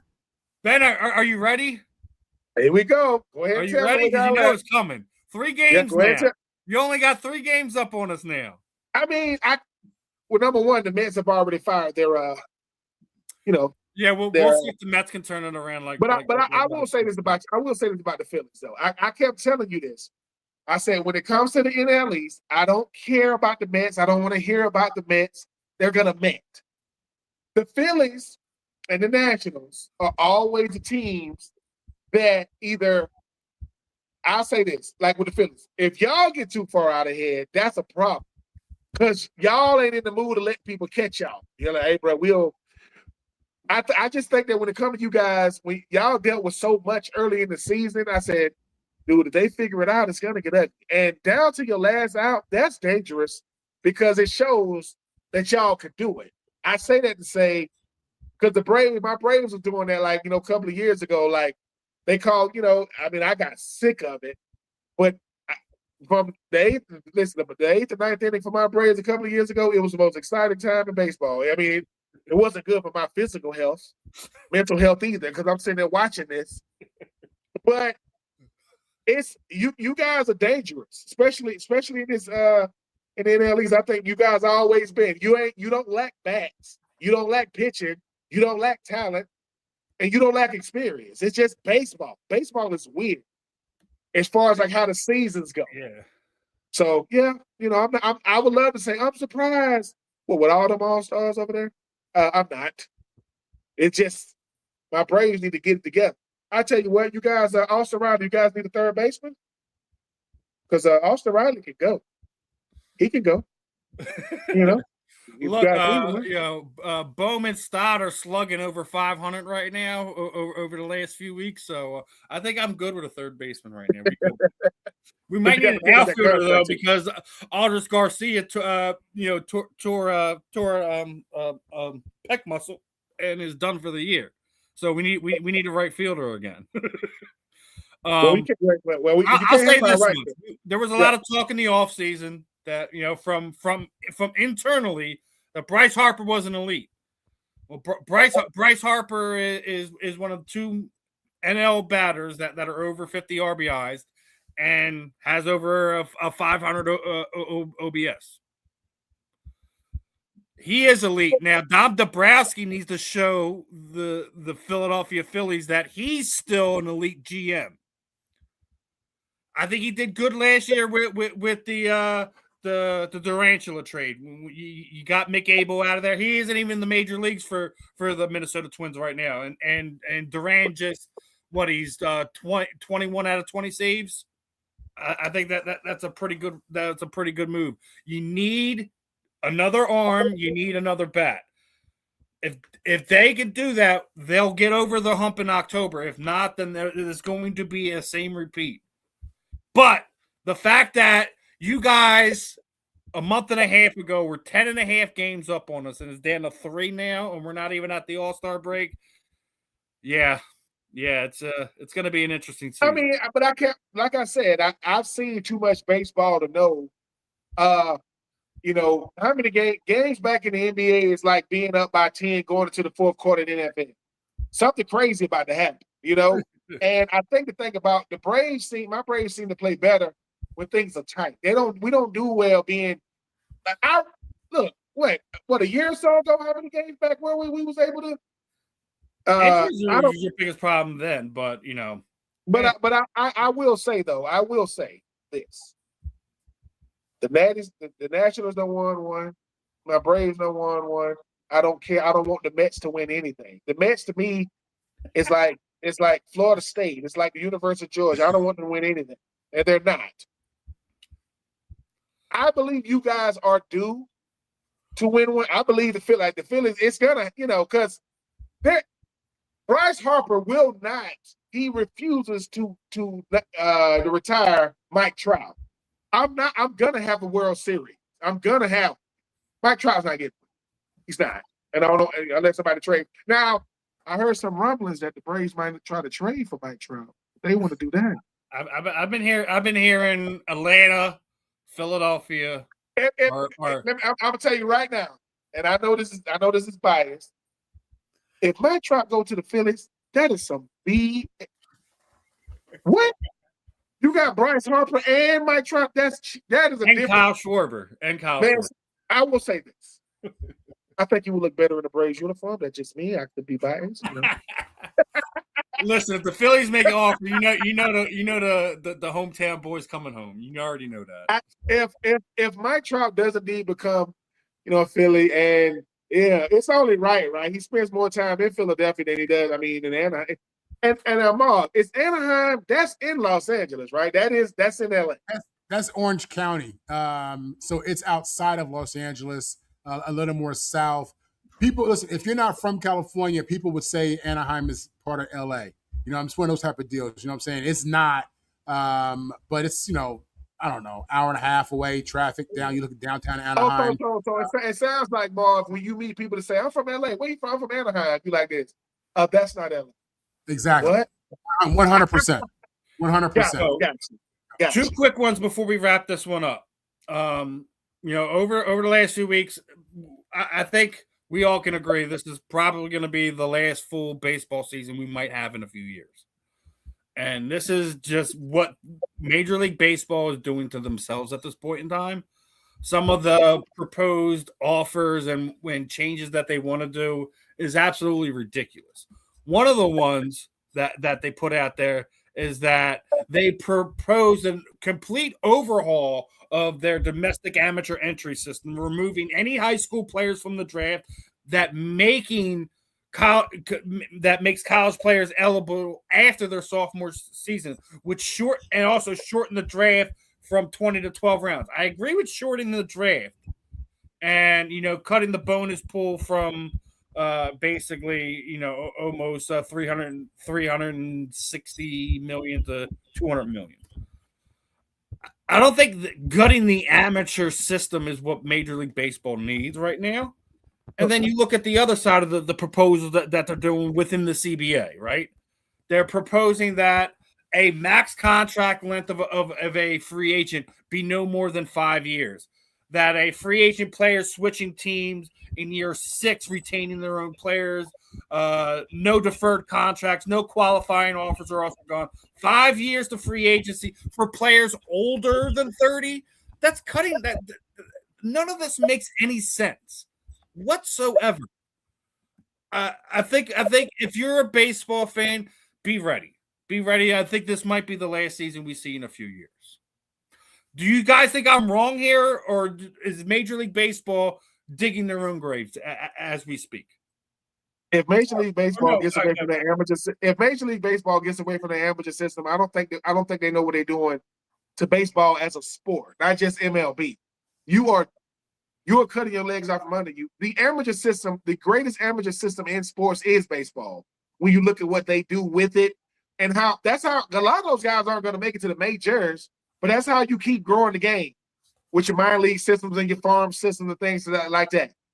Trying to put contract limits on guys when, I'm sorry, don't you get better in baseball as you get older? It's different in football. As I get closer to 30, I'm becoming better at this thing. and now you telling me you got a contract limit. They're trying to do all they can to say they want to do it. They want to do a salary cap, and they're not going for that. MLB is not going for that. And number two, when it comes to some of these rules, right? Some of these people that come up with rules in baseball, you ask themselves, do you know baseball at all? Like, or are you just a business person? Because I do think that Bryce, Harper, and Ohtani, those guys, they're gonna have to be ready to dig their heels in, man. This is going to get ugly. It's gonna get real ugly. I'm gonna say it like this: with the gutting of the farm system really irritates me because you're going to lose out on opportunities of Bryce Harper. Remember, Bryce Harper's been on the cover of Sports Illustrated since he was 15 years old. What other sport this is what Ben was just talking about. Like, this is baseball's amateur system is probably one of the best. And not just that, it's not an easy thing to get through the minor leagues to get to the major league. A lot of times, you don't see 19-year-old baseball players, do you? No. So I don't really see what they're doing. And in my opinion, way I'm looking at all this is how the owners can spend less money and keep more in their pocket. That's how it looks. That's how it looks to me. That's always the bottom line with these owners. You know what I'm saying? Again, this is not a sport. It's a business. And it's a business where they want to make money and spend less money. No different if, they owned Target or Walmart or whatever it may be. You know what I'm saying? I'm not a big baseball guy at all, but what I do know is that baseball was suffering for a lot of years. You know what I mean? And I feel like it's made somewhat of a comeback. It's not one of the top 3 sports in America for NFL, college football. It is no longer America's favorite pastime. Point blank. Whoa. And Marvin, you're like this. How many scouts do you think, professional baseball scouts, you think there are? Professional baseball scouts. I would say 100,000 at least. A lot. I was going to say a lot. It's not that many.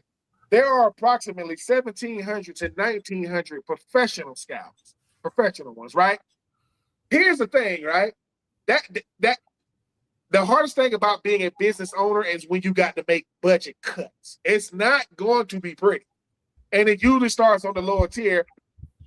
But the farm system in the major leagues, it is sophisticated. I'm talking, it's baseball players everywhere.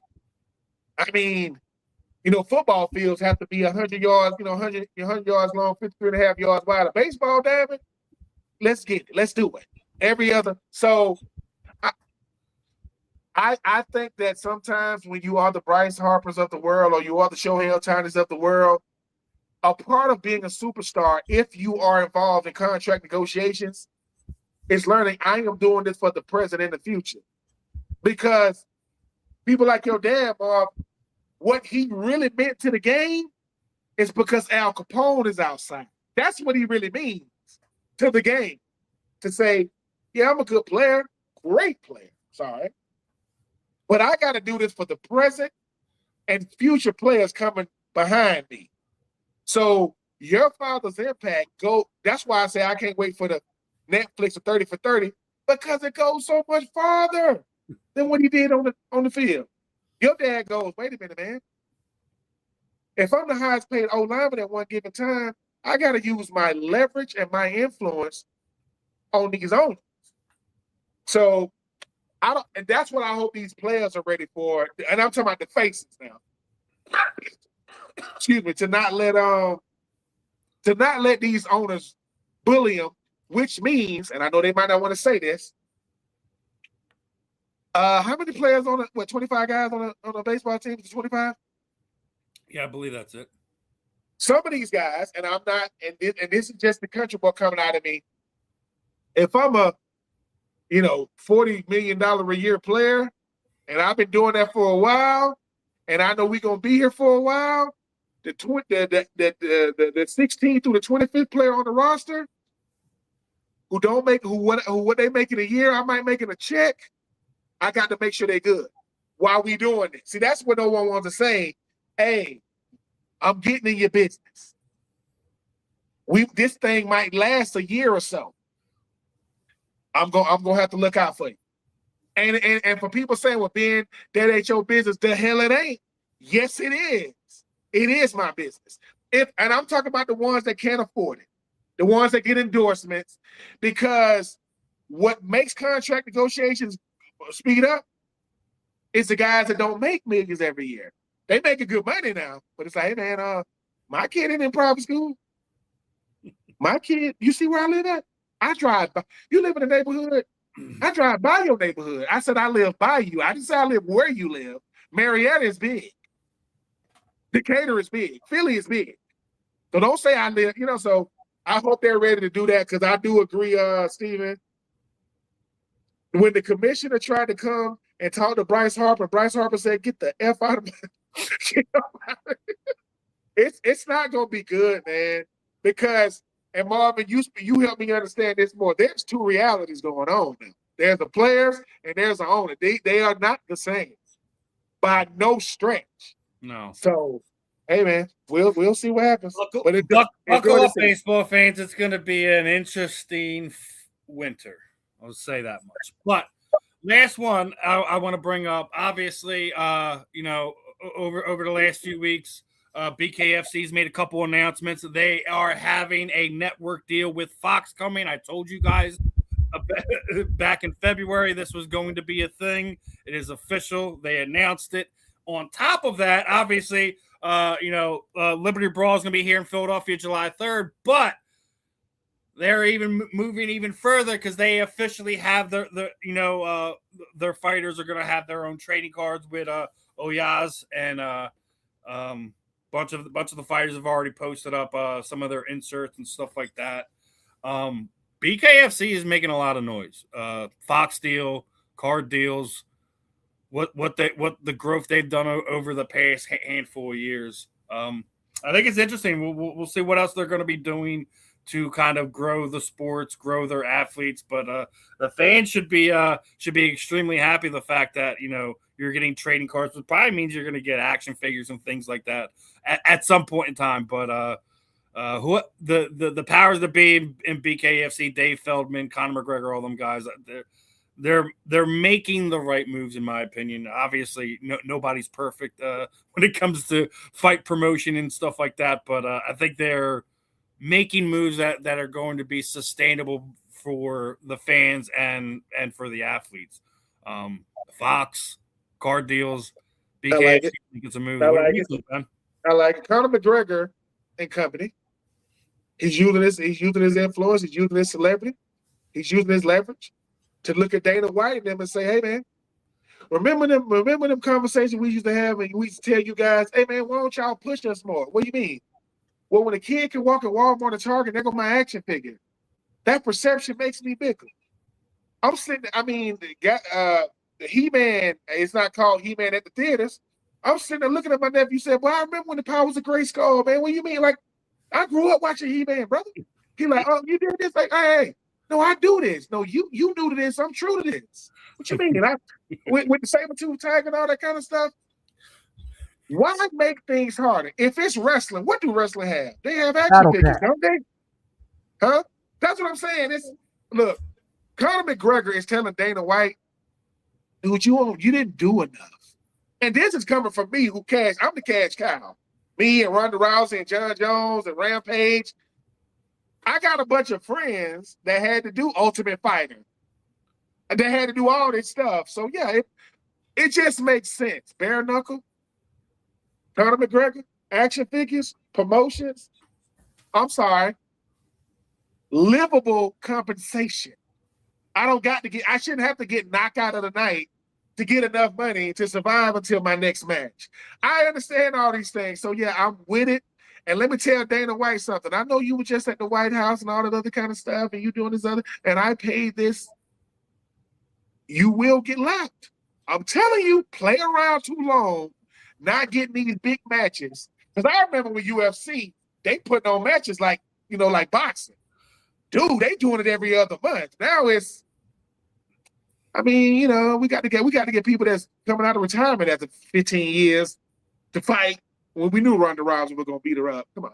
Like, man, I appreciate you losing the weight, and your mom now, Ronda Rousey was beating people in her prime. What you think she gonna do to you at old age?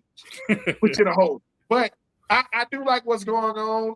I like underdogs who coming for the throat, of the mainstream. I like it because I'll say this: TKO has destroyed the UFC, and that's why they're in the problem. And TKO is not only destroying the UFC, but a lot of the WWE and wrestling fans are not happy with how they're running it. BKFC with what they've done, like I said, big deal with Fox. You just got a card deal. I think, and it's going to continue to grow, and I think they're going to continue to come at the throat of the UFC as one of the premier combat sports companies here in the United States, regardless if it's boxing or whatever. I think they're on the track to do the right things. What are your thoughts, Marvin? Did you see bare knuckle making a Fox deal on your 2026 bingo card? You know something? I enjoy the mixed martial arts. I watch. I'll say I watch some of the bigger fights every year.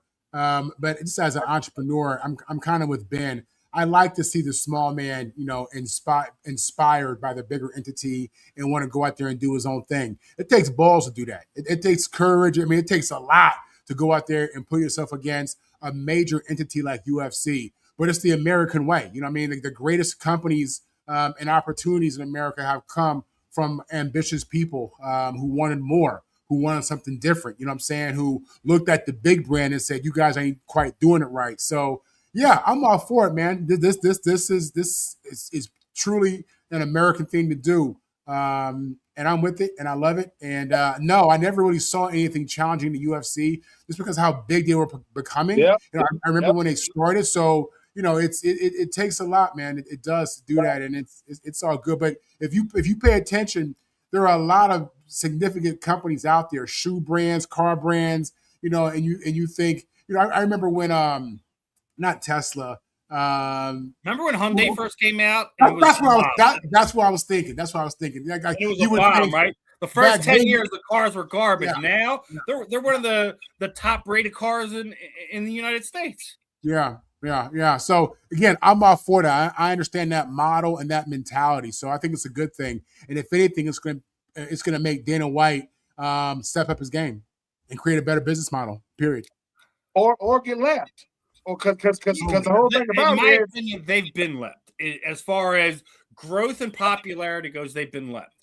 The only thing that some of these other promotions like the BKFC don't have is the revenue that the UFC pulls in, is because they've built that fan base over the last 30 years or so. So, when you're looking at we're looking at a sport that's not even 10 years old yet.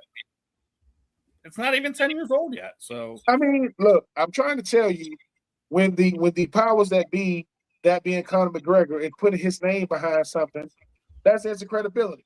Yep. I remember when what did The Rock do? The Rock sat back and watched what the XFL was doing. He said, "Listen, I'm gonna do it over here the UFL. I'm just gonna do it a little bit better." Where's XFL at now? I'm just telling you, the right person come through and snatch it up. Yeah. And sometimes, and because Conor McGregor goes, "Hey man, how do I grow this? By making this sport to where I got to make my fighters happy, which means they're gonna have better fights, and the fans will come. We want to see people get beat the hell up, and it's legal. We paying for that. We paying for that. So, hey man, and I just like what's going on. Like I said, this is not a knock against Dana White. Sometimes you get rich and you get comfortable when you're supposed to keep going. And no, I think when TKO bought them out, they gave him enough money where he doesn't care anymore. Hey man, that's why Hunter Campbell's there and he's pulling all the strings now. Dana White is the face of it, but he's not actually doing anything anymore. So he get to be the one show up to the meeting and shake. Yeah, basically, like when they do the press con, that he's just there to answer questions. Like he's, as far as matchmaking, contract negotiations, all that, he has nothing to do with that anymore. Listen, and I'm pretty sure he put in his time. I'm not knocking. Well, no, I think that's why you've seen the whole Zuffa boxing thing come up and him doing more of the boxing, because that's what he's passionate about. That's what he has his hands all in right now. So. It's gonna be. And I gotta do this before we go. Listen, happy birthday, mom! Happy birthday, mom! Today is my mom's birthday. She's I'm not gonna say how old she is because she don't say keep people out of her business. But happy birthday, Mama! You know, another year on this planet. Yeah. And Daddy, whatever you have to do for her birthday, listen, Daddy, your money, my money is your money, Daddy. So you use your money for all of us today. Come on. Happy All birthday. right, Marvin, final thoughts. Man, we got 60 days till Trojan football. I think we got like 70 till NFL football.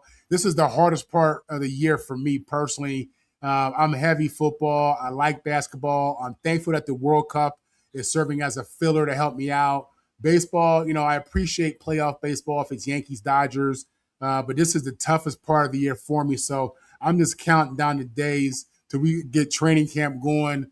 So I can kind of get back into my element and get back to my happy mode for the next 6 months. Those are my final thoughts. I don't blame you there, Marvin. Another fun one in the books this afternoon. I'm Steve. That's Marvin. That's Ben. This was another episode of The Fan in the End. We will catch you guys next week, my friend. Peace on out. All right.